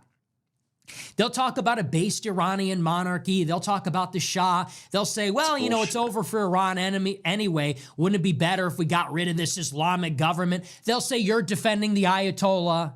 Get ready for that, because that's the next operation they're going to run. Mm-hmm. And they'll pretend like it's a done deal. Well, the people of Iran are just done. That's what they're going to say. Yep. They'll say, well, the people of Iran crave liberalism. No one believes in the regime anymore. No one's Muslim anymore. Whether we did anything or not, this Islamic revolutionary government is coming down anyway. We might as well support it. We might as well push it in. Like, that is how they're going to talk about it. That's how they've been talking about it. And it's a lie. Mm-hmm. Okay, it is a lie. The regime is entrenched. The regime is strong. They've got their economic problems. So does Cuba. Cuba has had economic problems for half of a century. They're not on the verge of collapse. Yep. They are, because we're going to push them over. North Korea. They eat rabbits. They eat rats in North Korea. They're not on the verge of collapse. It's a citadel. It's a fortress. People say, oh, well, the people of Iran are mad because the economy's bad. Dude, that happens all the time, okay? The only thing that topples an entrenched regime is if there is a violent opposing force that can rally more people, has weapons, fights a fucking war, and wins. That is what dislodges regimes, not popular dissatisfaction, not the people have had enough, not a couple of airstrikes. Certainly would help. So people are acting like, oh, it's a done deal. Iran's ready for democracy. Like, these people are they've had it. They've never Where have we heard this before? They'll greet us as liberators, they say. They'll greet us as liberators. All we got to do is go in, kill some bad guys. It's a cakewalk, and then it'll be a democracy and a new day, right? I mean, where have we heard this one before? They said that in Iraq. They said that in Syria. They said that in Libya. They tried it in Egypt. They had to do it a second time. It doesn't work. They're fuck-ups. Anyway, so that's that. Keep your eyes peeled. I have a feeling we'll be talking a lot more about this next month. And it's funny, in a way. When this war happened in June, everybody said, oh, it's over. It's over. Remember when everybody made a big stink about this? Well, it's over now. Yeah. I told you in June with absolutely no hesitation, I said, it will be back. Okay, this ain't over by a long shot. Here we are. Who could have predicted it? All right, we're going to move on. We're going to take a look at our super chats. We'll see what you guys have to say about all this. I'm going to get set up here. And we'll take a look. A little bit of a slow news day. Not too much going on, but, Isn't that so typical? I go away for 2 weeks. One thing after another, Venezuela, the bitch gets shot, and then I come back and it's like the bitch gets Trump shot. gave a speech Any chicken. They have a framework agreement. They're moving weapons to Iran. Like, all right, let's take a look. Let's see what we got here. Beth Murray 777 cent $20. Bellamy Salute 1892 to 1942. Authentic America first used to be used with Pledge of Allegiance. Bring it back and cancel their negative spin. Why is this stupid ass thing? It's so quiet. I think our cable here is broken. I can barely hear the super chats.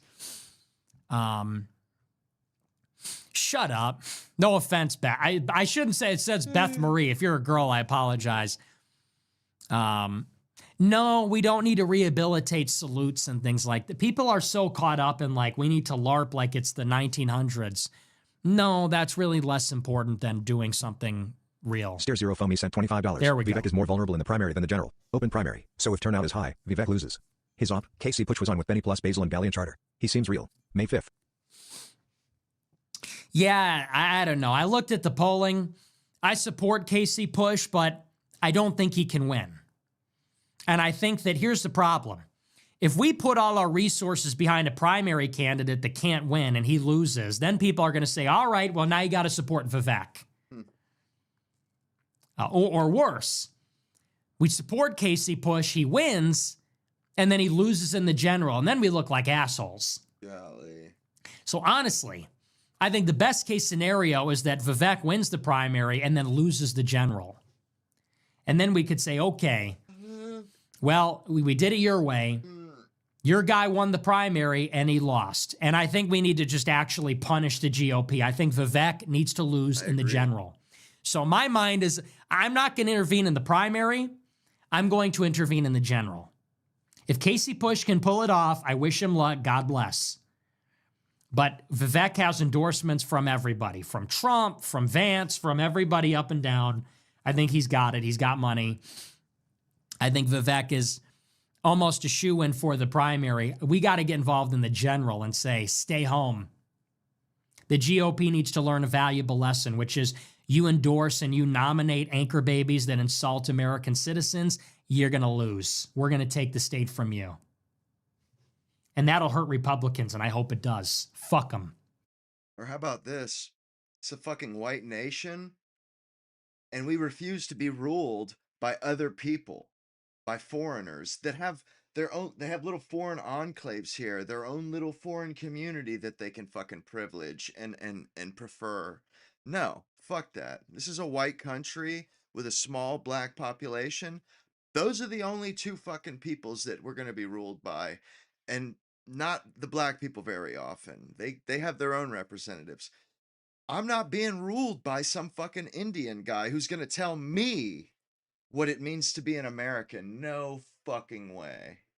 They appointed Vivek to do this. Shouldn't have done it. Lieutenant governor could have ran. They filled Vance's Senate seat to clear the way for Vivek. They shouldn't have done that. Big mistake. So no. I think that Vivek has to lose in the general. That's the message we need to say. That we need to send. Oval had sent $25. In 212 AD Emperor Caracalla, half Syrian, half North African, granted Roman citizenship to every single free man in the empire. Things never change, do they? Take your own side. Matthew sent $30. Just when you were about to lose the title most banned man alive, they pull you back in. Right?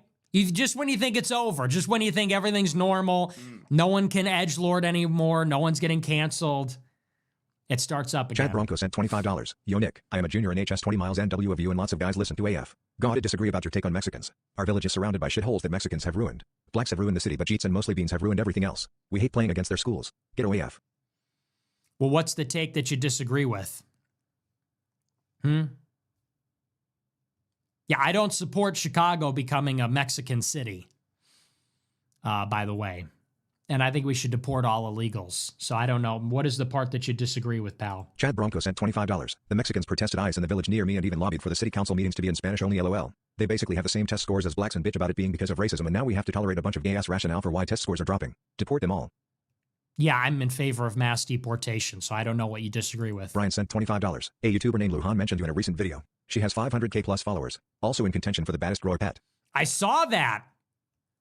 Yeah, but it was more just like she just knows who I am. I don't know if she's a groy pet. True Adam Chudmogger sent $20. What's up, brother? I'm a 19-year-old Mexican. Working at a shitty grocery store right now. Love listening to the show every night. Just wanted to say thank you for everything you do. You really inspire a lot of young men such as myself. God bless you. Keep going hard AF. Hey, well, thank you very much, man. God bless. Sneeko Big sent $25. Me liking watching my wife get so fucked. Use a canned mock in fun of Mesa in a cock. Okay. Guy percent $25. Loved the monologue last night. God bless. Latin cross Hey, emoji. thanks red a heart lot. I emoji. appreciate it. Brody Doherty sent $20. I just returned to the States after spending 11 days in rural Ireland. Very frustrating to arrive to an airport full of fat ghetto chimps and ineffectual Jeets. Really puts into perspective how things could be. Yeah, I didn't realize that. Oh, you mean when you came back? I thought you meant the other way around. Yeah, I've heard that before. I know a lot of people that go to Europe and they come back and they say it's noticeable how diverse our country is. And Europe has some diversity problems, but people come back here and they're like, wow, you come back to the United States and it's the ghetto, especially in the airports. I've heard that Never before. blink when bluffing sent $20. I need a rundown of what you think about Israel's involvement with Charles. Don't make it too wordy, but I need some details. With Charlie Kirk? Charles who? I don't know who that. I don't know who Charles is. Do you mean Charlie Kirk or do you mean somebody else? I don't know what that means. And I need a rundown. Don't make it too wordy, but I need some details. He was Israel's top guy, if that's who you're talking about. So. Nick's Pet sent $20. I know you have soft hands, but can you please put them to work? My hoodie still hasn't shipped. Get in the back and start packing that order now and start working on that Grower Pet merch while. Justin Popiel sent $50. Hey Nick, 21-year-old electrician and first-time super chatter. I've come to the conclusion that Candace Owens was Charlie's assassin because Charlie Kirk was actually Brigitte Macron in disguise and infiltrated her organization. When you think about it, there's no evidence to contradict that Candace was the shooter. Well, where was she? We don't even know. You know what's funny? Did you see this? She got this is amazing. So today, on her show, she said that she got a cease and desist letter from Turning Point. She reads it on the show. Do you know that she has a non-disclosure agreement with Turning Point USA that contains a non-disparagement clause? Okay, what are we doing? So this entire time, from the day Charlie Kirk died until today, you're telling me the entire time she was under NDA with a non-disparagement clause that whole time? So she's going live every day for the past 4 or 5 months, getting 3 million views per show, saying Turning Point killed Charlie, Turning Point's filled with rapists, Turning Point stealing money, this, that, and the other. You're telling me the whole time she had a non-disparagement agreement? She's fucked. And in the cease and desist letter, it says, we reached out to her on December 2nd and December 14th, and we reminded her that she has a non-disparagement agreement, and she acknowledged it, and she kept saying it anyway. What are you doing? And in the letter, it says, we are still calculating the damages, which are significant and still accruing. That's what the letter says. So it looks like she's in for a world of trouble as far as the legal liability is concerned. She had a non-disparagement agreement. Can you imagine? And for months, every night, they killed him. They knew, they lied, they stole money. They're molesting people, this, that, and the other. You're under an NDA? She goes on the show. She's like, so I have a contract with Turning Point for when I did speaking gigs with them. And, I have an NDA with them. It was terminated on December 2nd. But the NDA covers them for another 12 months. So she's like, everything she has said is in violation of this agreement. And she's bitching about it. She goes, well, God is the only judge. I don't care about courts. Well, okay. I hope God is on the jury then. I hope God intervenes in this one because damn, that looks pretty cut and dry. Yeah. And I told you, people said, well, why did Erica Kirk meet with Candace Owens? I think I said this on the show. I definitely said it in our Telegram group chat. I said the reason that Erica is meeting with Candace Owens, probably with an attorney, is so that they can prove actual malice. Because the standard for defamation for a public figure, it's called actual malice. Get that bitch. If you sue me for defamation and you're a private person, let's say I'm talking about my neighbor and I say, my neighbor's a murderer, my neighbor's a thief, and my neighbor's a private person. My neighbor can sue me and say, this isn't true, and I'll be liable. If I say about a famous person, Trump is a murderer, Trump is a thief, and Trump sues me for defamation, he has to prove what is called actual malice. It means that I knew that what I was saying is not true, and I said it anyway with an intention to hurt him. And then he would have to prove the damages. So it's a much higher standard to prove if you're a public figure. So why did Erica Kirk meet with Candace Owens? Well, she met with her so that she could furnish Candace with all the documentation and say, you're wrong about this, you're wrong about this, you're wrong about this. Here's the evidence, with an attorney present. And that's what Candace said. She said that they have a whole binder, papers. Candace verified all the information on her show. She said, yes, so we met, and their attorney was there, and they gave us all this info.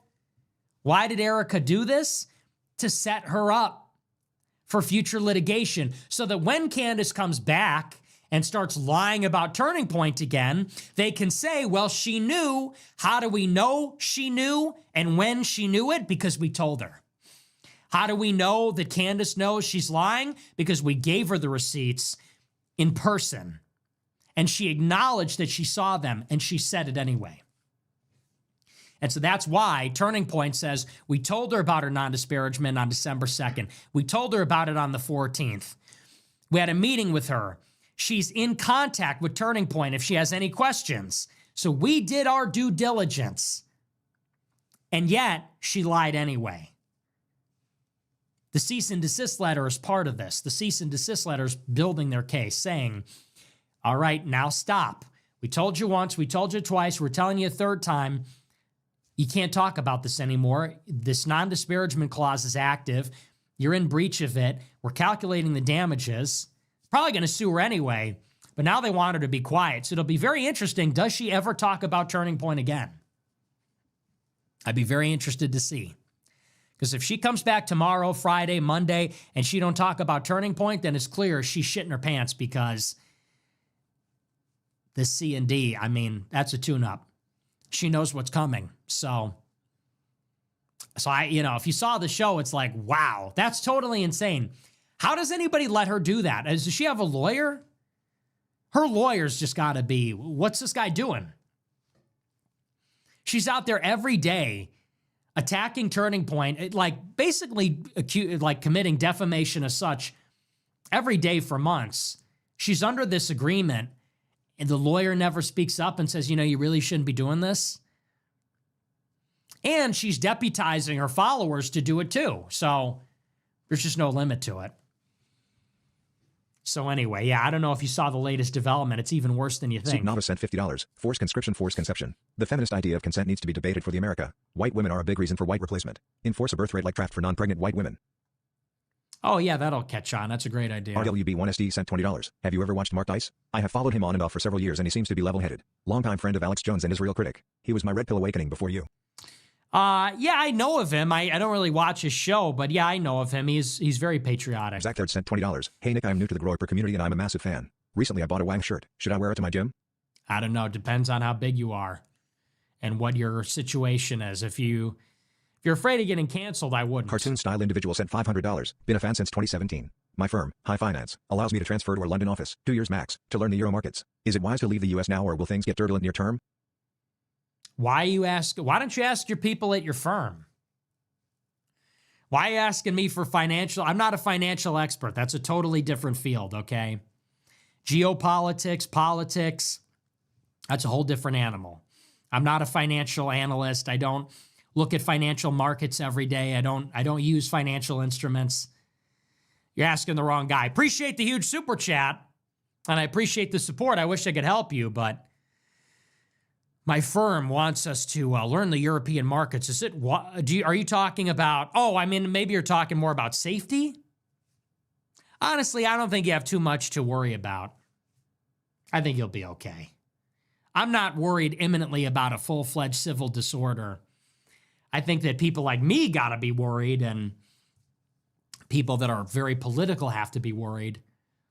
But if you're a rich guy, you're a rich financial guy, I don't think you need to flee the country imminently. I think about fleeing the country because if a Democrat gets in power, they might really come after me.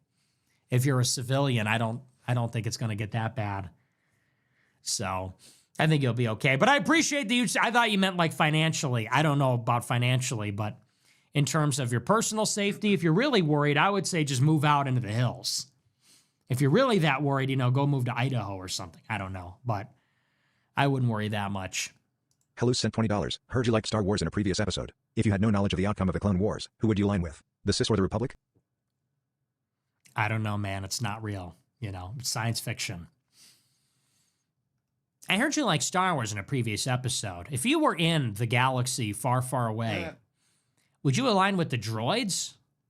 I don't know, man. I'm not a citizen of the whatever, of Coruscant. I don't know how I would feel about that. Connor MC Grow I percent $20. Why should American nationalists favor an aggressive imperialist foreign policy over a neutral soft power approach? Is the goal to create a safe civilization for white families or to wage infinite wars and send young white men to die in pursuit of endless territorial expansion? Love that question. So is the goal to have wholesome Chungus white families with local honey? Or is the goal to have endless wars where Goyim die for psychic vampires? Are you like, you're an idiot. Okay, let's start there. Why should American nationalists favor an aggressive imperialist foreign policy over a neutral soft power approach? Is the goal to create wholesome Chungus civilization for families? They are going to have the advantage, and we're not going to get our way, and we will have less leverage. I don't know what the hell to get what we want. Stopped it from streaming. So, you know, and that's life. Unfortunately, you don't get to choose. We're born into this. We are in a predicament. We are in a security dilemma with other countries. It's sort of like saying if we destroyed all our nukes, maybe everybody else would. No, they would keep their nukes. And actually, they might tend to use them then.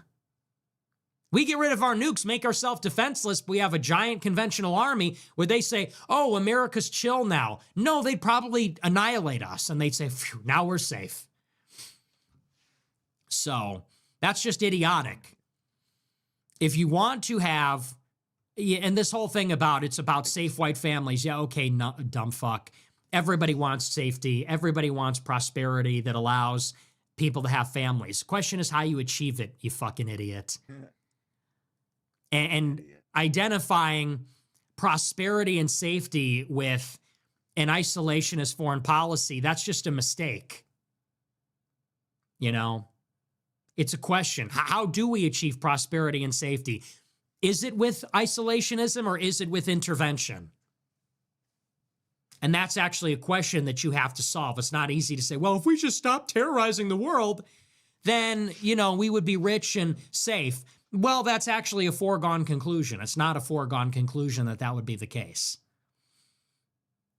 So, sending young white men to die. Do you think we would not have a military? We would still have a military. It would be filled with men, white men, and yes, sometimes they would die. And that's the world. The question is, what are they going to die for? White men will die if you enforce the law, okay? Police officers die all the time. It's tragic. You hate that it happens. But when you enforce the law, people die. Are we going to not have police? Should we continue to have an aggressive, interventionist police force where white men are dying? Or are we going to have safe, wholesome Chungus white families where we bake sourdough bread? In order to do those things, you need white men to die, actually. You need courageous and brave white men to die, the thin line between order and chaos. One secures the other. And that's the world. Are you an idiot? Are you some pussy liberal? If only we just got rid of the jails and the cops, if only we got rid of the guns and the sticks, and everybody would live happily ever after, would be skipping in wheat fields. No, it's not how the world works. So no, we would still have a military. It would still be filled with men, mostly white, and they would still die. White Even if you're just steering aircraft carriers around, they'd still be falling off the fucking boat. They'd still be crashing the planes. And from time to time, they would still need to intervene places, and some of them would die. If you're not prepared for that, you're a girl. You know? And you're naive about the way the world works. That's why. Is the goal to create a safe civilization for white families? Is the goal to create a world with puppies and babies? Grow up. You're pathetic. And you disgust me. Matt US sent $20. Hey Nick, just wondering if there's any update with the America First Foundation? I keep checking the website every week for an update on the articles/events tabs. Keep up the good work.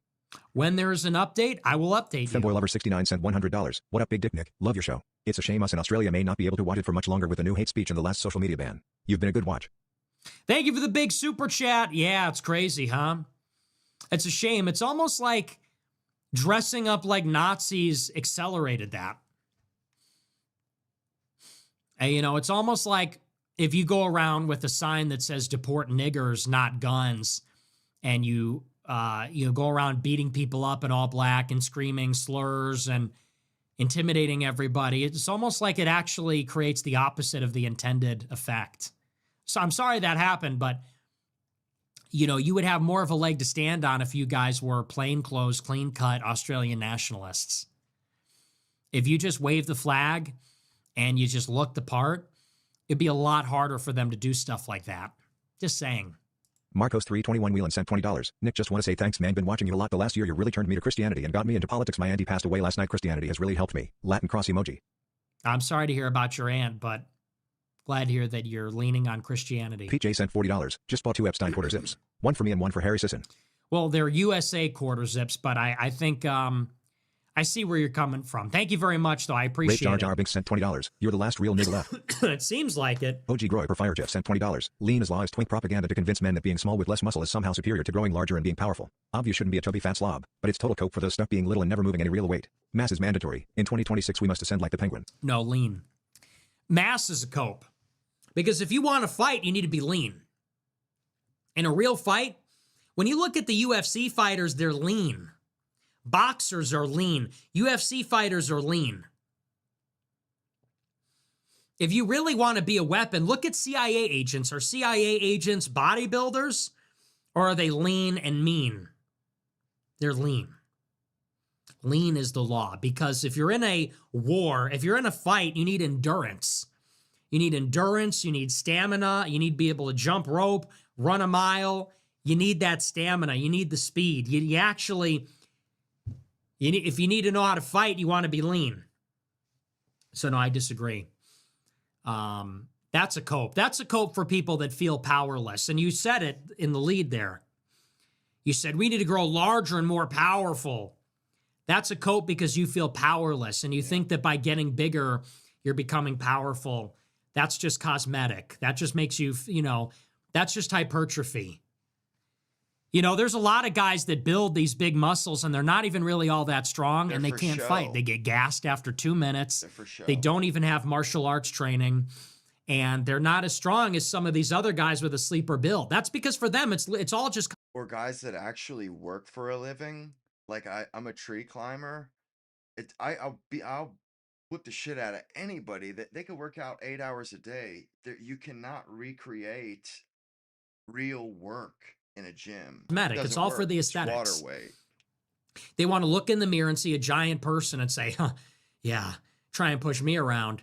We need people to be beautiful, which means they need to be lean. And if you want to be powerful, learn how to fight. If it's about being powerful physically, then do martial arts.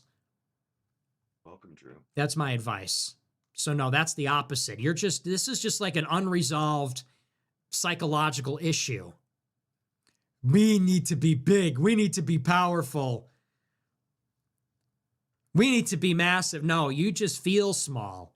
If you want to become a weapon, learn martial arts, do tactical training. That's what happens in the real world. People shoot each other with guns, and you want to be able to sprint through the street. You need to be able to do that. This whole thing where it's like, I just want to become a big muscle head. That's a cope. That's like body dysmorphia, to tell you the truth. So no, lean is the fucking law. And everyone will follow the law. Lean is the law. We need to be lean. Long and Veiny Truth sent $20. Imagine being outbred, be the net taxpayer, lose Europe, NYC, and MN, deport no one, get scammed by illegals, have half your race be okay with it, and still believe in a wide resurgence. Gross slob.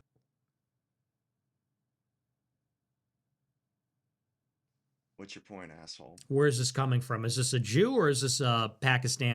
It doesn't matter either way. It's either we do the resurgence or we fade away. Either we go out with a bang or we fade away. Either way, we're going out or we'll survive. But we're looking at dying a ignominious death. So you may as well go out with a bang. Well, that guy's Well, like did it advocating because that we're we just public lay enemy down number like one. If sheep, you were a threat to like anybody or Jews anything, did they'd in be Germany. trying to stop you. They Just want to lay breed down, more of you lambs to the because you fucking are slaughter. slaves. Do you want to Not know why me. they destroy Europe? I go Because down with my Europeans boots are the on. only people the Jews are afraid of. They're breeding more of you all the time. They don't give a shit. More Africans, more Pakistanis, more brown people. It makes no difference to them. And then they import them. So that's the cope. We're under the they're bombing us and they're over the target because we're the most formidable race. Everyone knows that. Chestingsville sent $30. Hey bro, grew up near you / not far from LT. Glad you're the representing Wang from the western suburbs. Real question is how do you stay in Illinois when everyone here is retarded, gay, and lib LMFAO? Hard to find anyone normal now. I don't know. It doesn't really affect me. You know, in case you haven't noticed, everyone's retarded, gay, and liberal everywhere. Where can you go where that's not the case? That's how it is everywhere you go. Go Mayweather sent $20. That lame-ass YouTuber DD got a podcast uploaded a whole hit piece video on you calling you a fed. These people truly don't understand our movement. But like Kanye says, niggas gonna be niggas, am I right? Yes or yes? Or as Tristan Tate would say, African Americans gonna be African Americans. I don't know who that person is. Tom Bombadil sent $20. At this point in your career, what still gives you the rush? Does it never start feeling dull to be at the top? Do ordinary, everyday things still make you happy? Like the feeling you get when food arrives when you are super hungry? Nothing gives me a rush, okay? And, you know, people think I do things for, I find that to be very, I don't know, just like spiritually weak to do things to get a rush. I never get a rush from anything, ever. I think that explains my behavior. I'm a pretty laid back guy. You know, and I am passionate and I'm bombastic, but I'm a pretty laid back guy. I'm not out there chasing a rush. Oh, I'm so famous. Oh, people are talking about me. Oh my gosh. I'm satisfied with myself if I'm doing well. I'm pleased with myself. If I got money coming in and the show's doing well, the only thing that I feel is relief. That's all I feel. Ask anybody that knows me. I never get jazzed up. I never get manic. I never get a God complex. I'm extremely conservative. And if things are going well, I'm just worried about the next shoe to drop. I'm temporarily relieved that, okay, things are okay. I could go to bed, sleep easy tonight. And I'm satisfied for a moment. I'm pleased with myself. I say, okay, we're doing good. But nothing has ever given me a rush. I don't know about you guys, but you know, some people say when you're up on stage and people are chanting your name, it just does something to you. All I'm worried about when I'm on stage is giving a good performance. Then I get off the stage and I'm like, hey, did I do a good job? And people say that about streaming and people get all whipped up and stuff. Oh, did you see how many viewers? Oh, I'm making so much money. For me, it's like, phew, okay. We got money. That means we're good for a few years. You know, we could make no money for the next 10 years and be okay. Like, that's the only thing I'm thinking about. And I think I've just always been like that. Ever since I was a little kid, nothing ever really got me gassed up. Some people, when they're a little kid, it's like, oh my gosh, pizza party, this is crazy. I never felt that bliss. I never felt that, you know, I guess unless I was very little on like Christmas. Nothing could match the feeling of Christmas, you know, the anticipation of you wake up and the presents are under the tree. That was a rough peak. night, the night all before. downhill since there. For sure. And I've made tons of money and over the years, and I've met all my heroes, and I've done huge live streams, and I've been a national story. I would say the one thing that I really like is hanging out with Ye. That really was like a big, like, oh my gosh moment. Other than that, yeah, not really. I'm pretty even-keeled. I have a range of negative emotions, Get in the way. but a very like low ceiling for positive emotions. I don't know that I get super excited, it's really more just like, okay, everything's chill right now. I can relax. That's about as peak as it gets. There's a range of like negativity, but that's a good I way guess to I'm be naturally stoic. melancholic, That's pessimistic. stoicism. That's just my temperament. They call those people that are So opposite it's all emotional it roller all feels coasters, dull to emotional me, I guess. It all butterflies, feels dull. I really get excited about simple constantly things. up and down. Simple things, the purest bliss is like when I'm in Florida and I'm driving with the top down and the weather's perfect and my favorite song comes on and I go to the burger place and Bro, he had a fire weekend. He did that drive this weekend, guaranteed, and it was gorgeous, not gonna lie. my favorite burger. To me, that is as good as it gets. Go to the hot tub on a cool day and I'm in the hot tub with my AirPods in and I'm just, that's peak. That's about as good as it gets. Simple pleasures.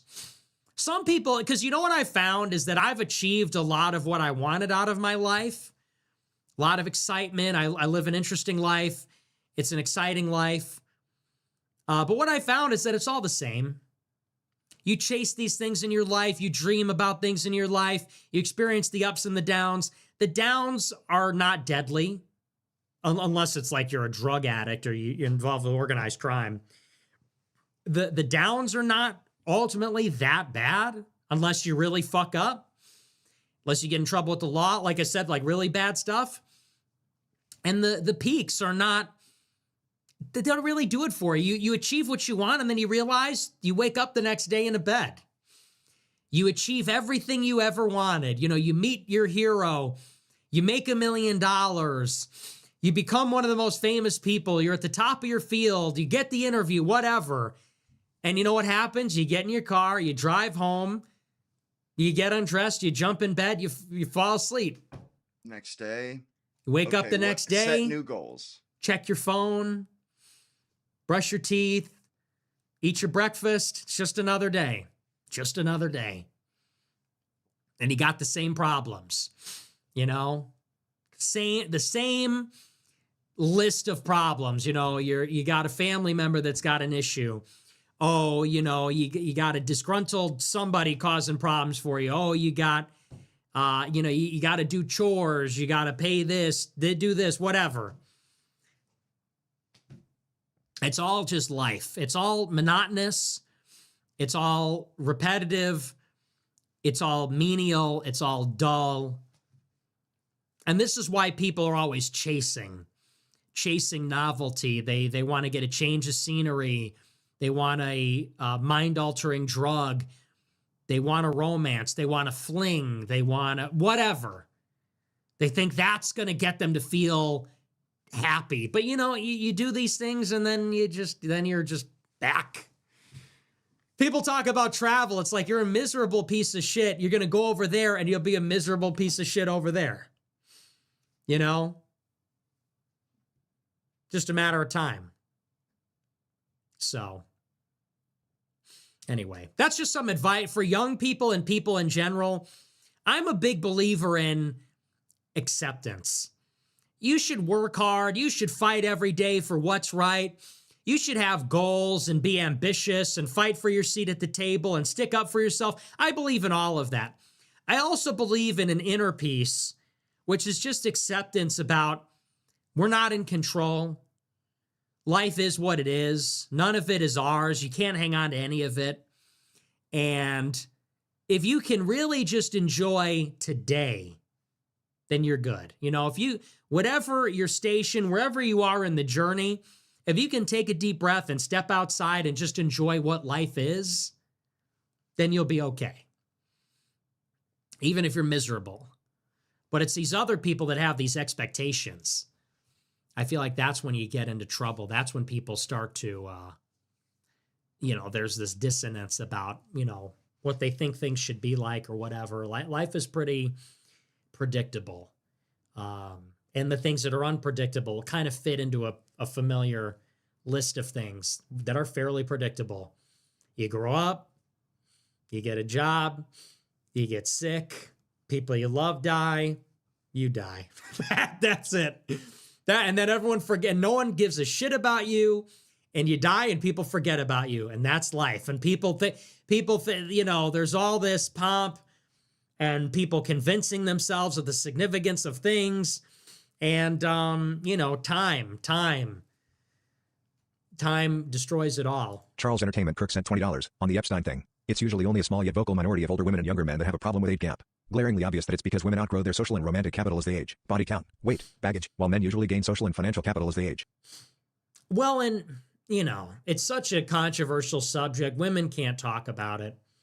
Here's the thing. Women are inherently vulnerable, and so they're always going to spaz about anything like this.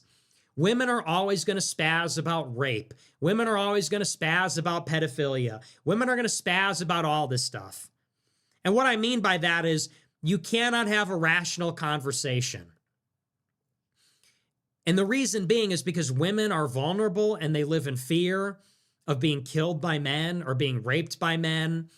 And so they're always going to bring their emotions into it. So, for example, when it comes to Epstein, you point this out. It is a fact. The victims are 14 to 17, okay?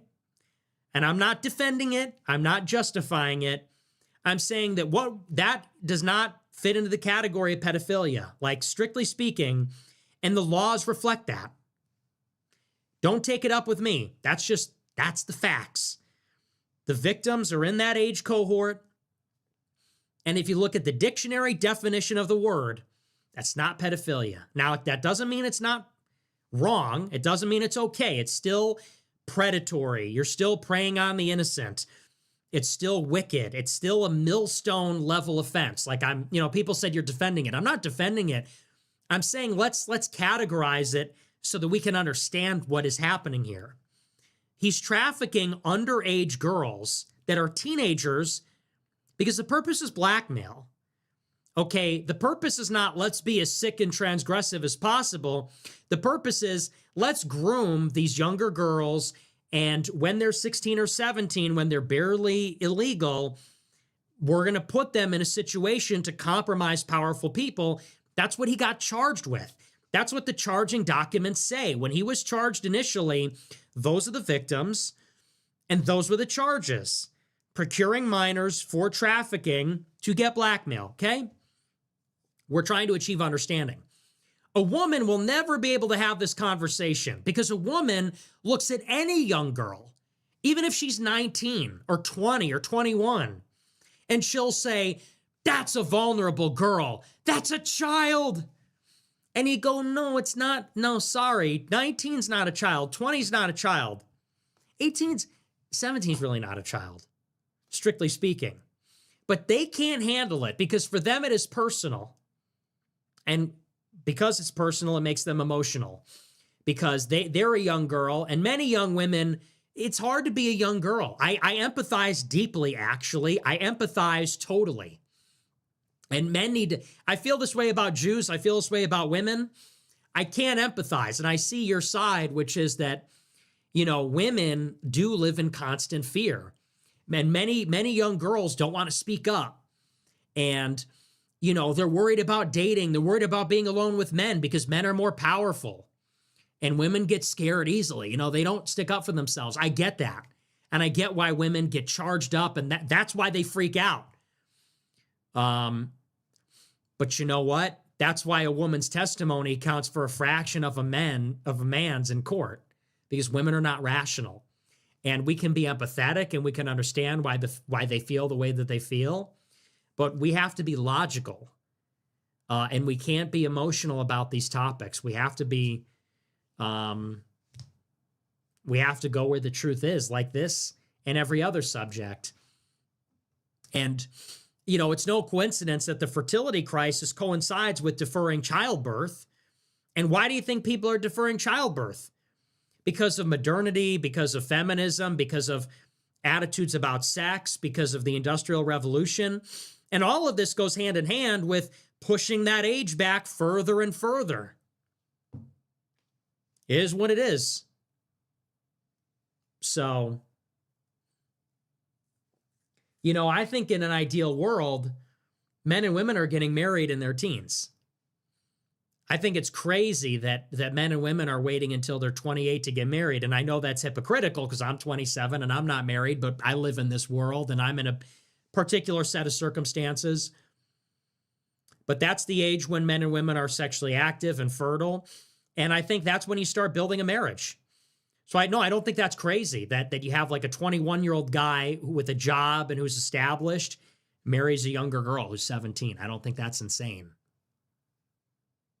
What's insane is a girl finishes high school, goes to college, sleeps with 6 or 7 guys, then gets a fucking job, moves out of her parents' house to an apartment, goes to bars in the city, fucks a bunch more guys, and then when she's ready to settle down at 25, then she considers marriage. Okay, well, what does that look like for you now?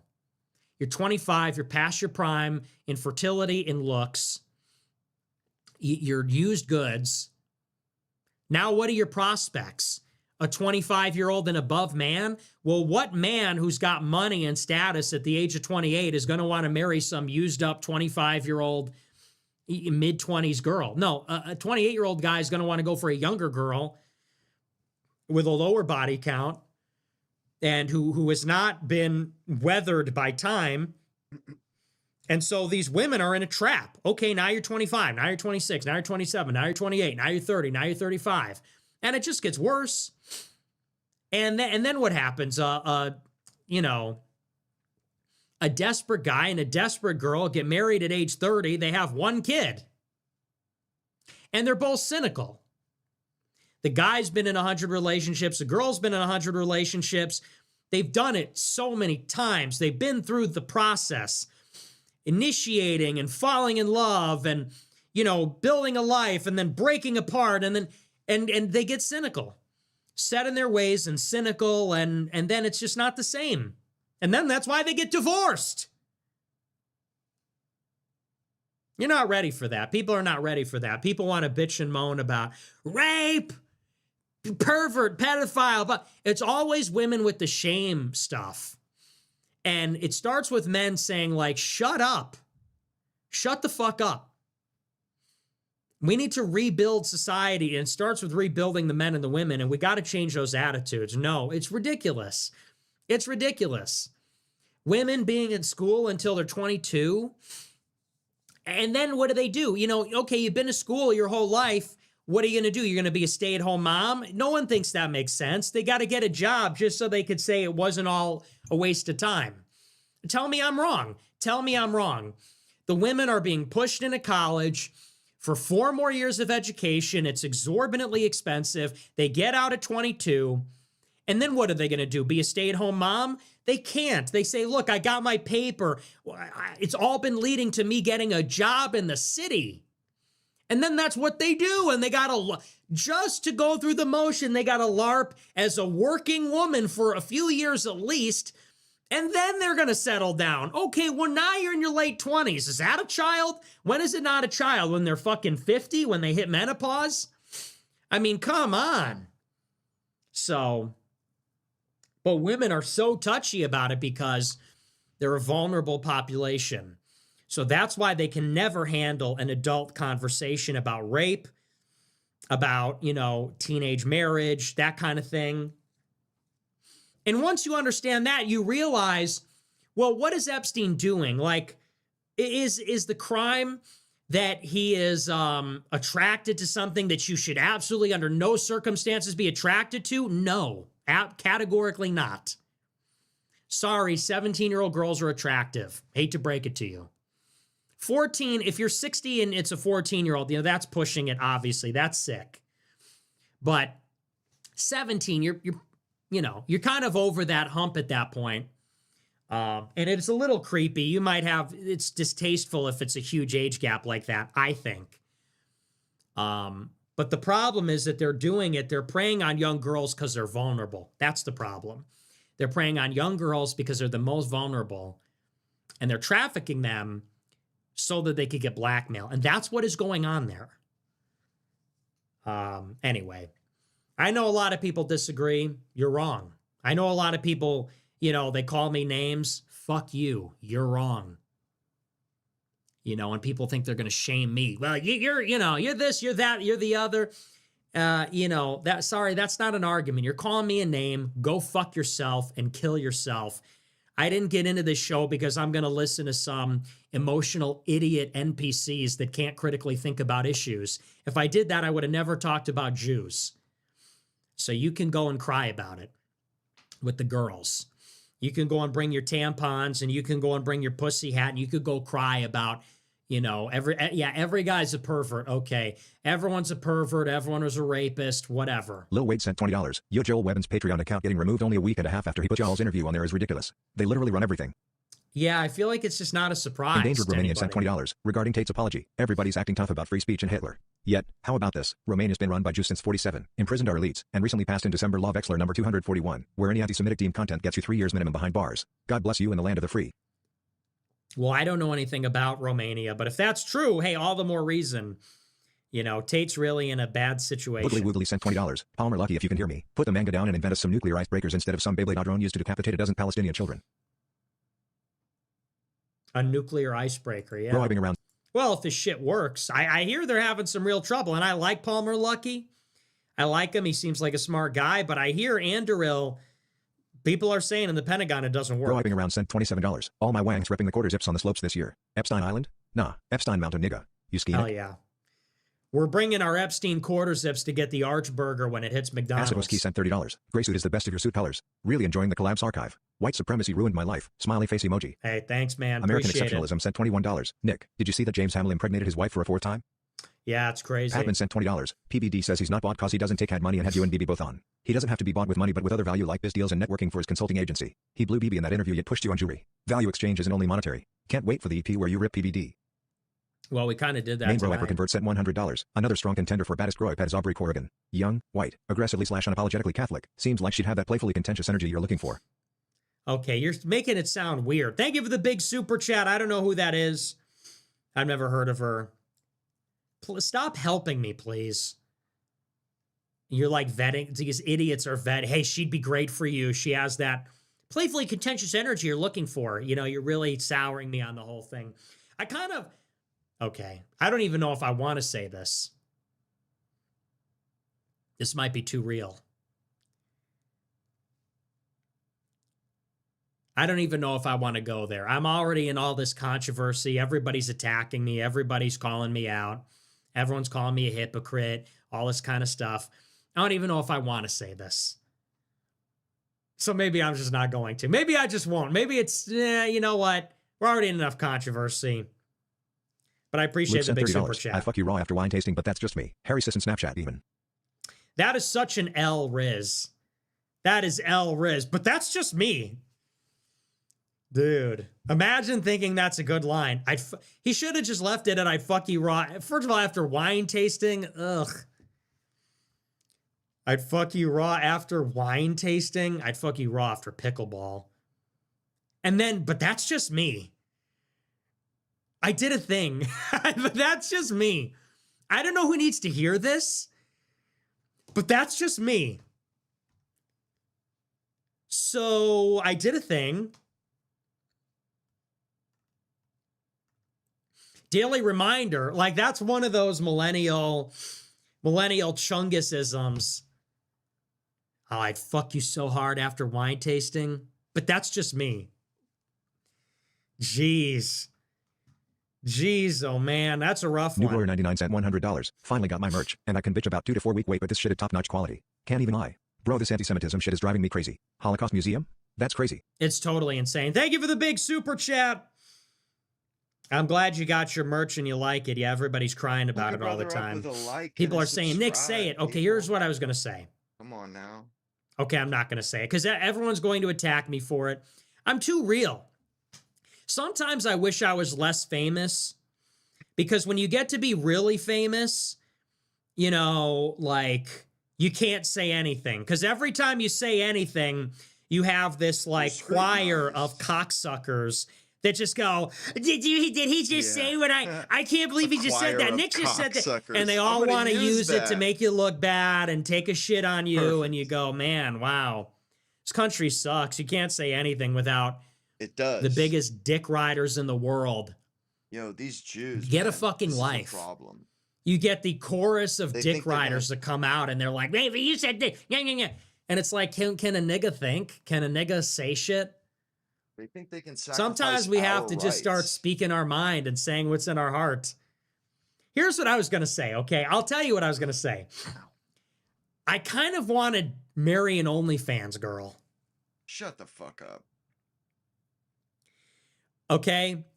Do you guys ever, and I'm not going to, obviously, because it wouldn't be traditional or Catholic and wholesome. Okay? Can anybody else relate? Sometimes, hang on, sometimes, now hang on, chat. Hello? Can you still hear me? Hang on, stop. Chat, hang on, now hear me out. Sometimes, I just feel like it would be kind of hot to marry a total whore. Yeah? But maybe that's just me. Hey, go to it, man. I don't know if you agree. Look, you don't have to agree with that. You don't have to relate to that or like that. But you know what? Sometimes you're like, you're like, I kind of want to marry a porn star or a whore. Not really. I can't really relate to that. I'm not going to, okay? I'm just saying. I find them repulsive. Sometimes. Absolutely repulsive. You think that would be hot. I'm just saying. No, not at all. Everyone in the chat is mixed. Yeah. Chat has mixed feelings about this. There are. I said what I said. I mean, I said it. We've all thought it before. Opinion. We've all thought it before. Okay, maybe I have. You either thought this before, or you're lying, or you're gay. Those are your options. Pick. Yeah, maybe I have thought. We've all thought this before. Women. You're either lying, or you agree with me, or you're gay. They convinced me that that was an absolutely insane idea to even consider. Those are your options. But that's it. Don't give me this stuff about holier than thou. Look, there's a reason that whores have kind of an appeal. Like there's a reason for that. There's a reason it's a temptation. Because they leave I'm after just saying. you're done? And I'm just saying. Cancel me. Go ahead and cancel me. Go ahead, cancel me. Maybe I'm just too real. People are going to remind me, hey, that's immoral. I know, okay? But I'm a eccentric person. People are going to say, but didn't you know that's immoral? I know. I'm not going to do it. I know it's wrong. I'm just telling you, sometimes I think about it, okay? Fucking relax. That's all. Jeez. You can't say anything anymore. Goodness gracious. Anyway, well, you wanted me to say it. I said it, but, now we're going to get, Nick Fuentes said on his show. That's not very, okay, I know. But I said what I said. Having thoughts is... Toys 25 cents, $20. First time seeing the show live, not usually up this late. Like the bear. The Bears still suck. God bless. He wants. Yeah, the Bears disappointed us. It's not like he acts on them. The Bears really embarrassed me, to tell you the truth. Catherine Alexandria sent $20. The beard works for you. Think so? I don't know.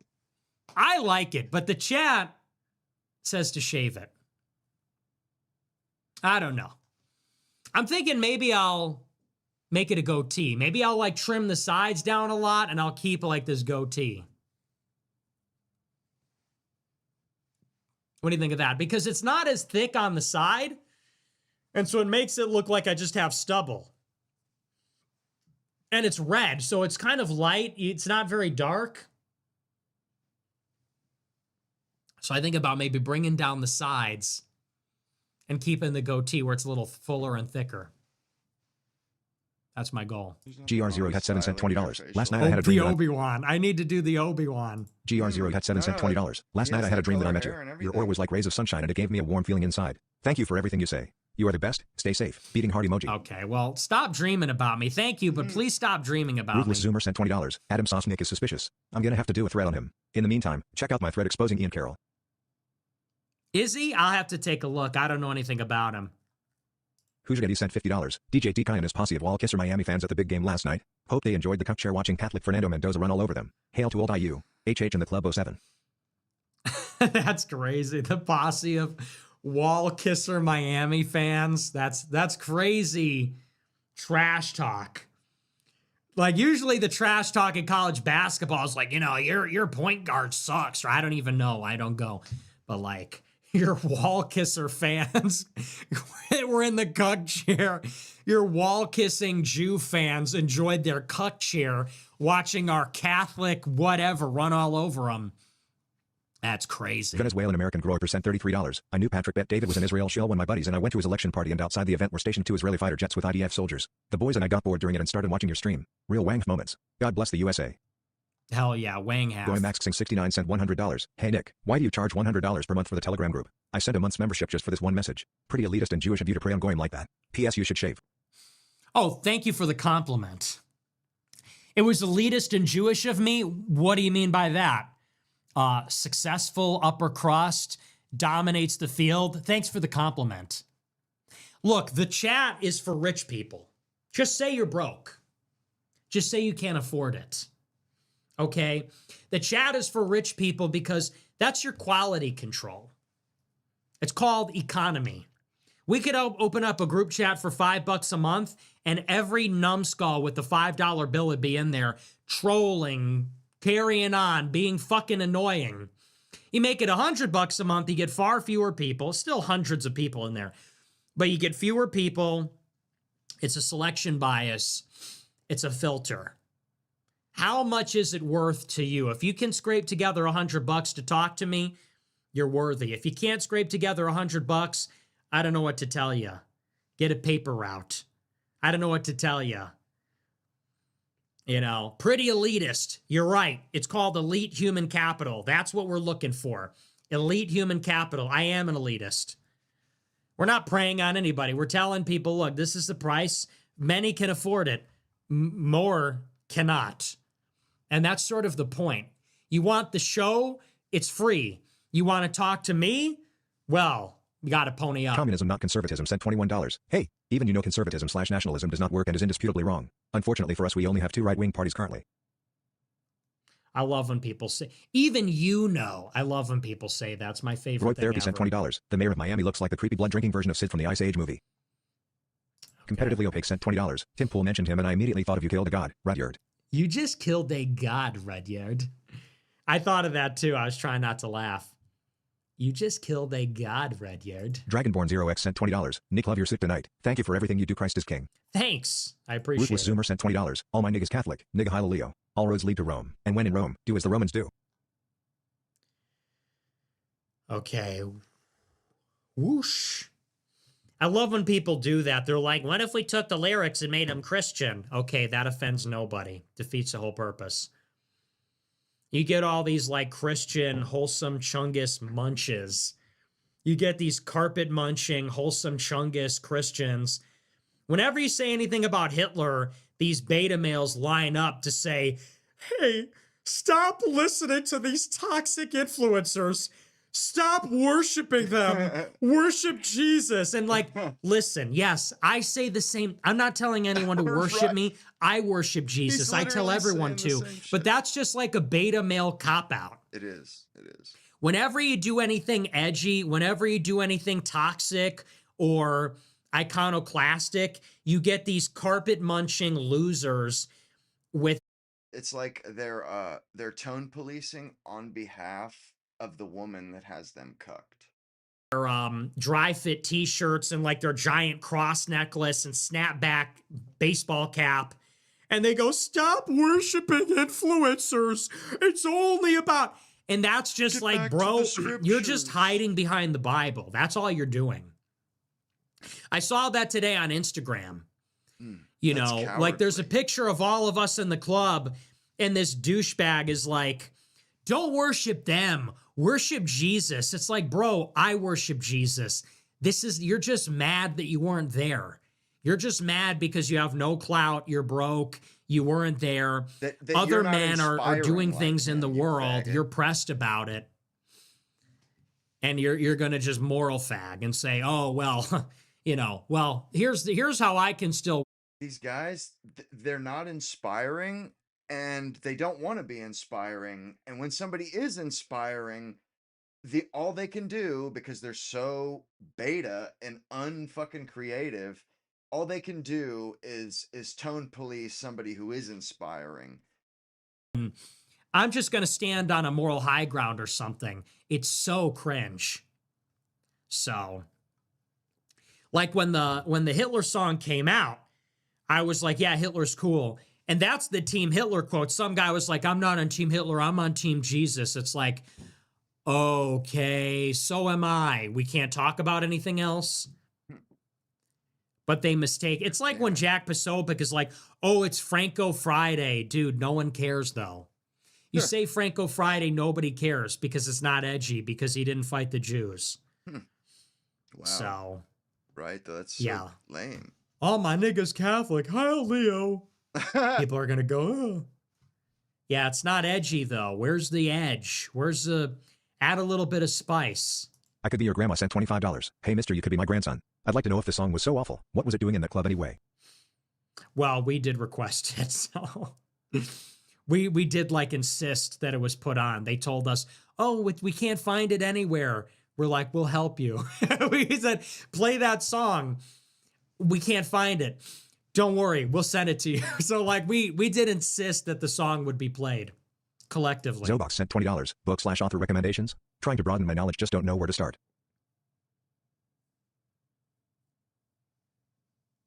If you don't know where to start, Based that's Woodcutting Board sent $20. When's the Locked In Challenge with Santa Cruz happening?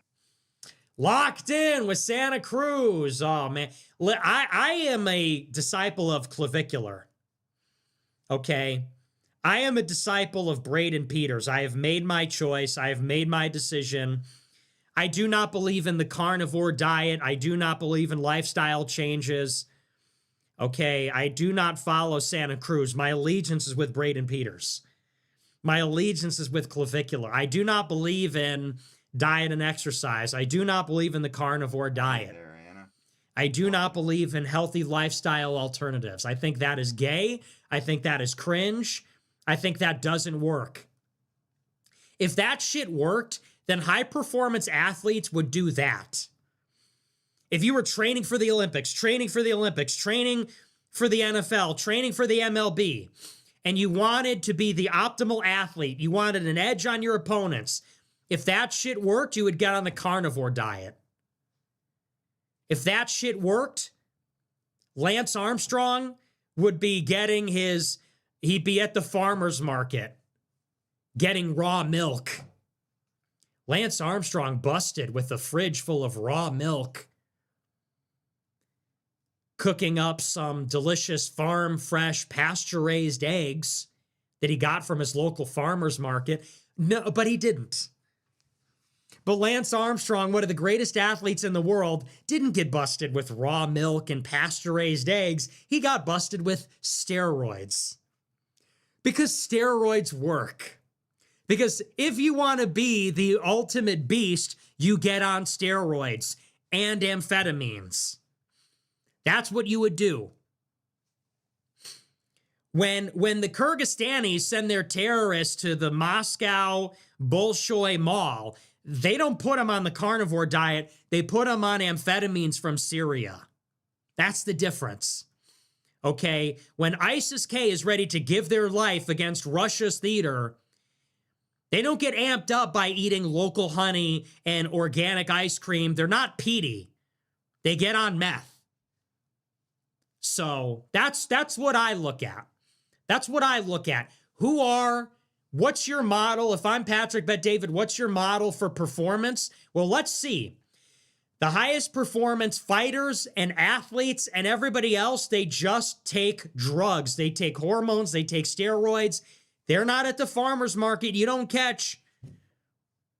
going to catch an Olympian and an ISIS fighter and a U.S. Marine and a WWE entertainer at your local farmer's market. No, you're going to catch them at the pharmacy. That's where the gains are made. The gains are not made in the kitchen. The gains are made in a Chinese laboratory, and everyone knows it. And everyone is coping. So, I would like to meet Santa Cruz. It'd be an interesting collaboration. Hey, fuck it. I'd like to meet Cookie. Cookie, You're still not calling me, man. Where's my cookie collab? So, yeah, Santa Cruz, Cookie King, hey, hit me up. Dylan Latham, hey, hit me up. I don't know. Maybe next time in Miami, let's do a stream. I don't know. Just call me. But I'm just making it clear my allegiance is to the black pill, the human black pill. I'm not with all that lifestyle stuff. That shit is corny. I see Santa Cruz. I saw Santa Cruz walking through a library and some girl is like, hey, wait, you're that guy. And Santa Cruz is like, hey, are you doing like, are you taking your supplements? You see Clavicular walking down the street, just fucking mogging every nigga to death. And girls are swooning and guys are crashing out, hitting people with his car. I hope he died. And that's the difference. Santa Cruz walks by, hey, aren't you that guy from like TikTok? Hey, eat your supplements. Eat your raw meat. Clavicular walks down the street because he got in my head. You know, Clav got in my head. When we were in the Sprinter van, he's like, you should get on testosterone, brother. And I'm like, I don't know. Like, why do I need to do that? Then I started to freak out. I'm an older man. A younger man is mogging me to death. I started getting, insecure. I go on ChatGPT. I'm like, how do I get my tea up naturally? You know what it said? Try not to laugh. Workout. I said, how do I get my tea up? It said, get 9 hours of sleep a night. I said, okay, kill yourself. Like, this is the smartest machine in the world. Someone should blow this shit up. This is bullshit. Yeah, okay. How about the real answer now? Thank you. How about the real answer? Haha, very funny. Now, seriously, how do I get my tea up? Right. Don't tell me it said it's sleep waste 9 half of hours my a life night. In bed. Take your magnesium supplements. Your cholesterol is really important. It said you're never going to double your testosterone, but you could get it up 10%. 10%. Man. What is that going to do for me? So, the answer is obvious. The answer is obvious what we need to do. And it's not all that. People are waking up. Time for my red light therapy. Time for my skincare. That shit is so good. Time for my pasture-raised eggs. Time for my bullshit. Clav doesn't inject. When you're doing that, you're fucking LARPing as a man. You know, you're not a man, but you're doing all the work in the gym so that you can LARP as a man.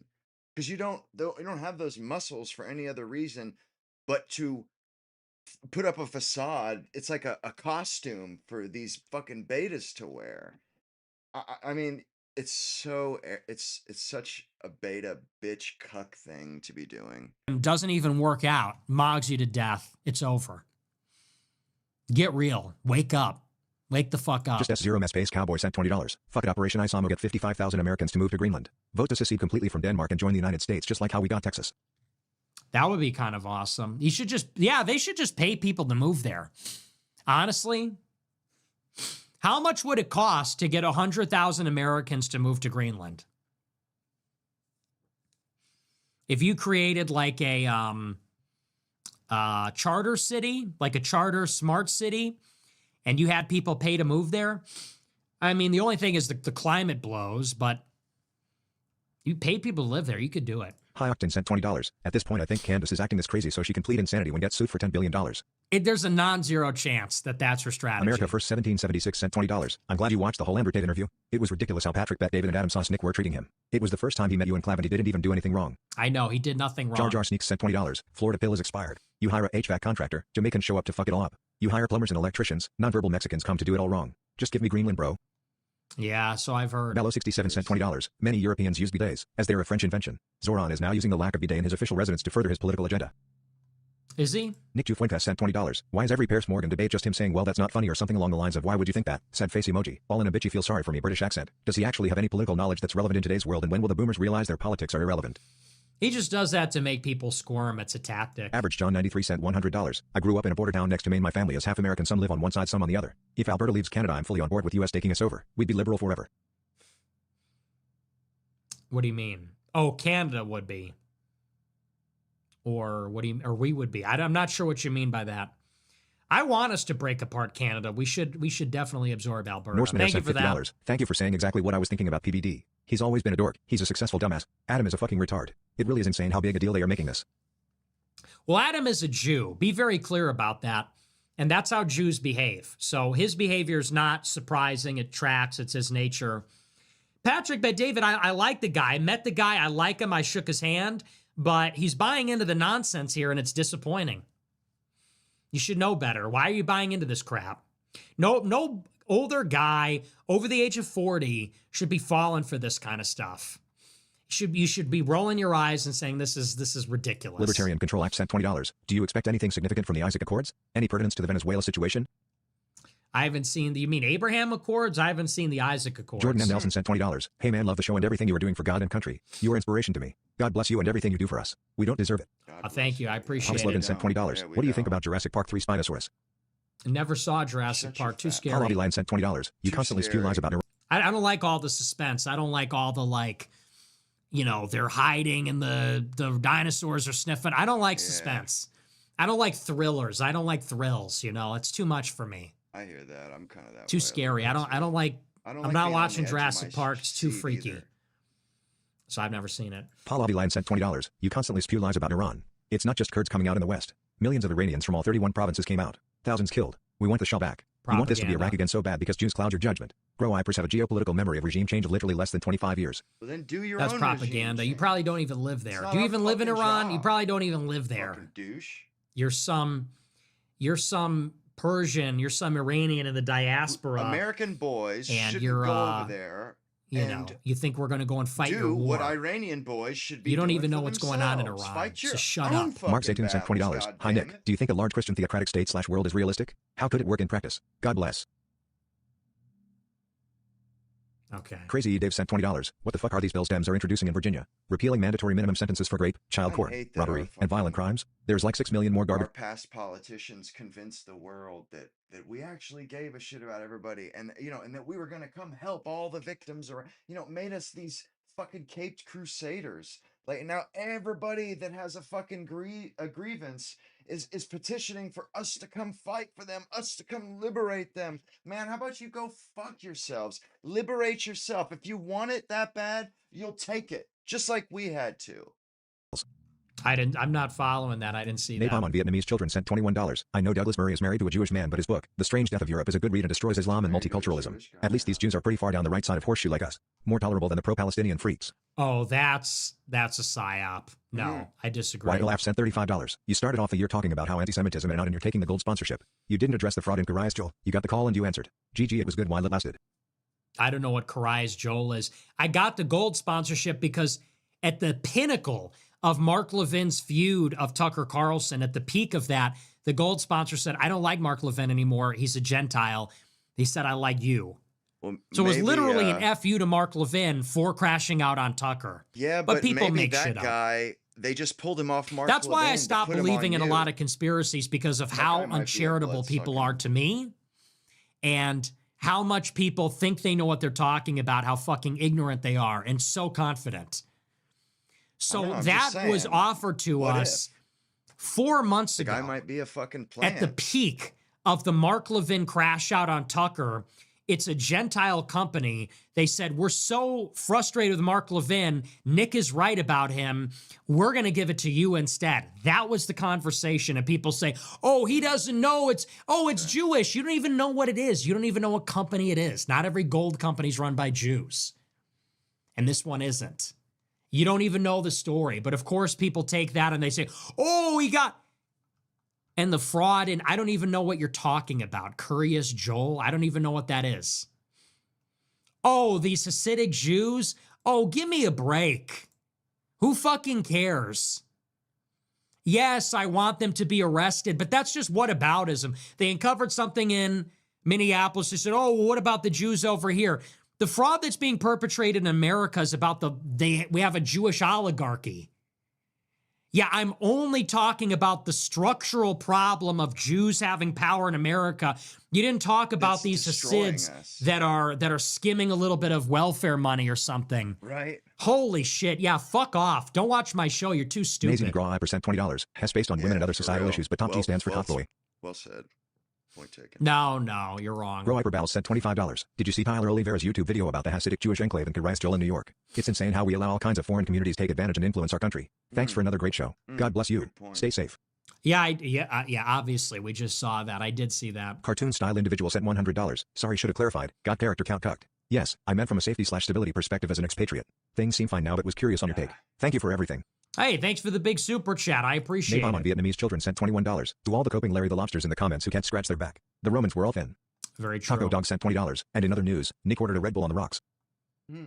Oh, they just handed me a can of Red The Bull. Lights Can Grow Hyper sent $20. First super chat. I'm half black/white and rock my black hair. And by the way, here's another thing. This was a short Here's something you guys don't show understand, today. okay? It's not. Do you know how much it costs me to have full-time security now? It costs me at a minimum $10,000 a week. Whoa. Okay? So people want to get all, we're going to gatekeep it. And by the way, I haven't taken a sponsorship for 10 years. I think he's due. I I've rely always on thought super that. chats, merch sales, No advertising. subscriptions. I've never taken a dime from a sponsor. This one is funny He has a lot. because the guy is credit. spitefully leaving Levin and going to me because he hates Levin now and he likes me. It is substantial. He's paid his My dues. security costs have increased from $0 to $500,000 a year. Okay? So, you know, people always got something to say. Well, look, if you want to do what I do at the level I do it, we do have to be practical. You think I want to do a sponsorship? If I was a billionaire, I wouldn't take a super chat or a sponsorship. But things got a lot more expensive this year. And that's one of the reasons I considered it.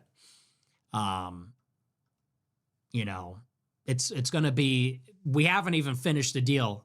Who knows if we'll finish it. If we do it, I'll probably read it at the end like a super chat. It'll be like another super chat. And it'll help offset some of the costs. But it's crazy. People have no idea. I mean, they have no idea. And you need it because the climate that we live in. And people are, you know, I was just with Tim Pool. They were getting shot at their place. Charlie Kirk gets shot. You know, it isn't the same. And, you know, I try not to talk about that on the show, but that is the reality. The Lights Can Grow Hyper. And unlike Candace Owens, I don't make $10 million a year off of ad revenue because I don't read ads and I'm not on YouTube. So that's rich. You're on YouTube raking in $10 million a year. How much do you make? How much do you make? 3 million downloads an episode. How much do you make from the 5 ads that you read on your show? And you make $10 million a year. Right. He's right. I mean, I don't make even close to that. he doesn't make us listen to that bullshit. And then she's going to say, oh, you take one sponsorship. Oh, that's the end. Oh, and he that got the means your call. credibility's gone. Well, you know, most Fuck of that off is and going to die. literally security. Right. But whatever. The Lights You Can Grow should Hyper sent $20. First say, super chat. you know, good I'm half riddance. black/white and rock my black AF hat in SoCal. White bald lived hard, starts shit in Five Guys and says fuck you. Freedom of speech, right? I accused him of being a white apologist. That triggered him and he kept nagging me. I said wanna go outside cause you have the freedom to catch these hands. He folded and left ha. Ooh, Wow, nice. nice. I ran from Iran sent Get $20. that It feels like ass. PVD has been bribed by BB and Pahlavi to rally support for regime change. His Yeah. behavior has changed dramatically after interviewing BB and his lack of patriotism makes me feel like they have blackmail on him. Every pod BB touches turns to dust.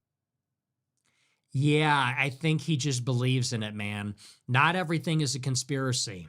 Right. And I love Like when, oh, he's PDD. got to be blackmailed. No, some people are just, they're just with that.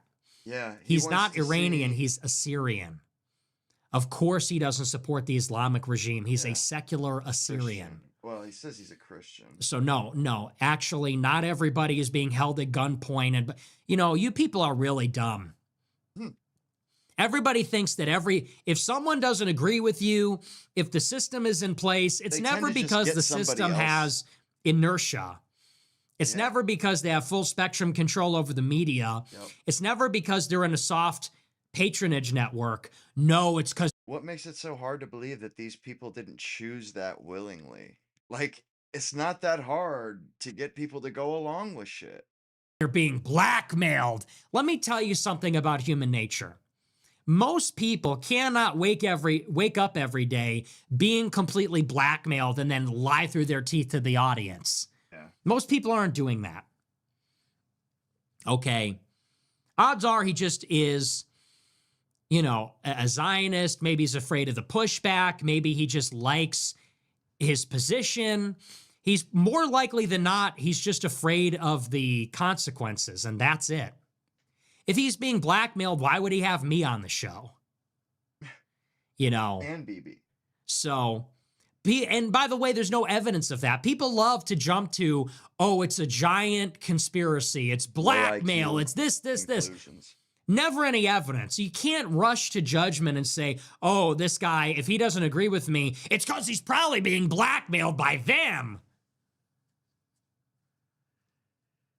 It's so exhausting having to explain that every single day. Patrick Bet David supports regime change in Iran. Makes me feel like they have blackmail on him. Yeah, or he's an Assyrian expat. His dad fled Iran. He's an ethnic minority. He's secular. Of course he supports he's a fucking expat. Of course all the Iranian expats support that. All of them. Whether they're famous or not, Jewish or not, like all the Iranian expats hate the regime. Okay, that's very common. Wouldn't they? Among they were Iranians. Chased out of their country. So that's not unique, actually. It's not even odd.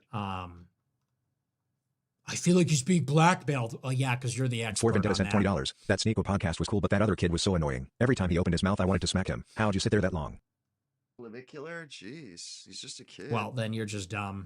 Chase sent $20. From the people that notice you in public, what percent would you say are positive versus negative towards you? It's like 99% positive. Yeah. I really get Even noticed and approached everywhere I go now.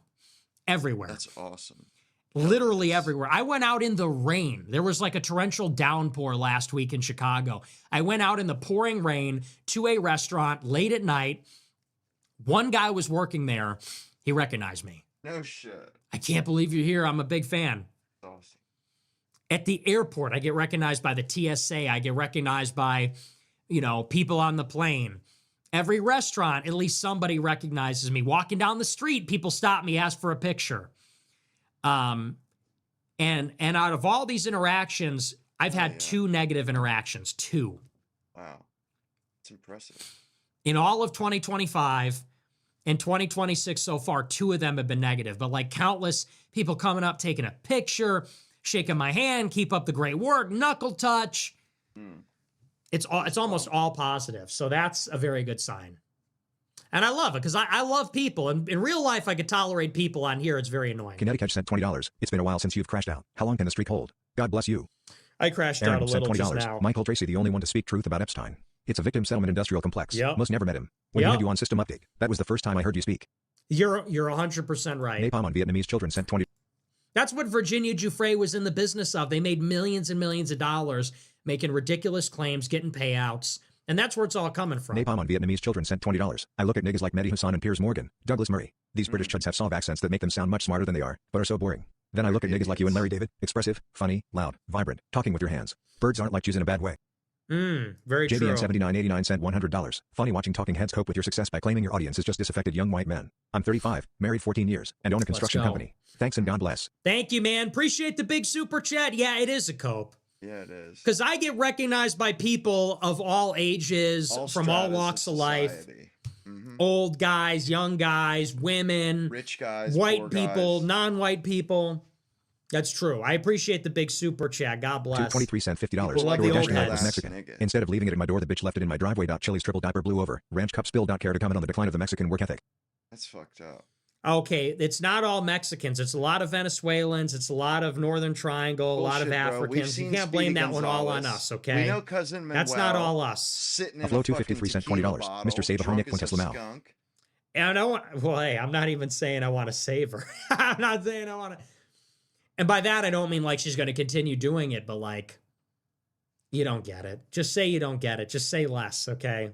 Jiminy.Roberto sent $50. Mr. Fuentes, I look up to you a lot. My sister respects me distantly, but she's bisexual and prioritizes an unfulfilling career over having kids. She pens vetoed my perspective when the subject came up. What responsibilities do I have towards her worldview? How would you approach this? You can't force people to do things. No. So what responsibility do you have? Well, you're not responsible for her life. By example. That's just not the way the world works anymore. In the old days, maybe you could exert more influence, but you can't anymore. And she's her own woman. She's going to make her own decisions. We can LARP and say, no, you got to set her straight, which and it doesn't work that way. And if you know, you know. If you live in this world, you know that. And sometimes the more you push people away. So, I would try to maintain the relationship, stay on good terms.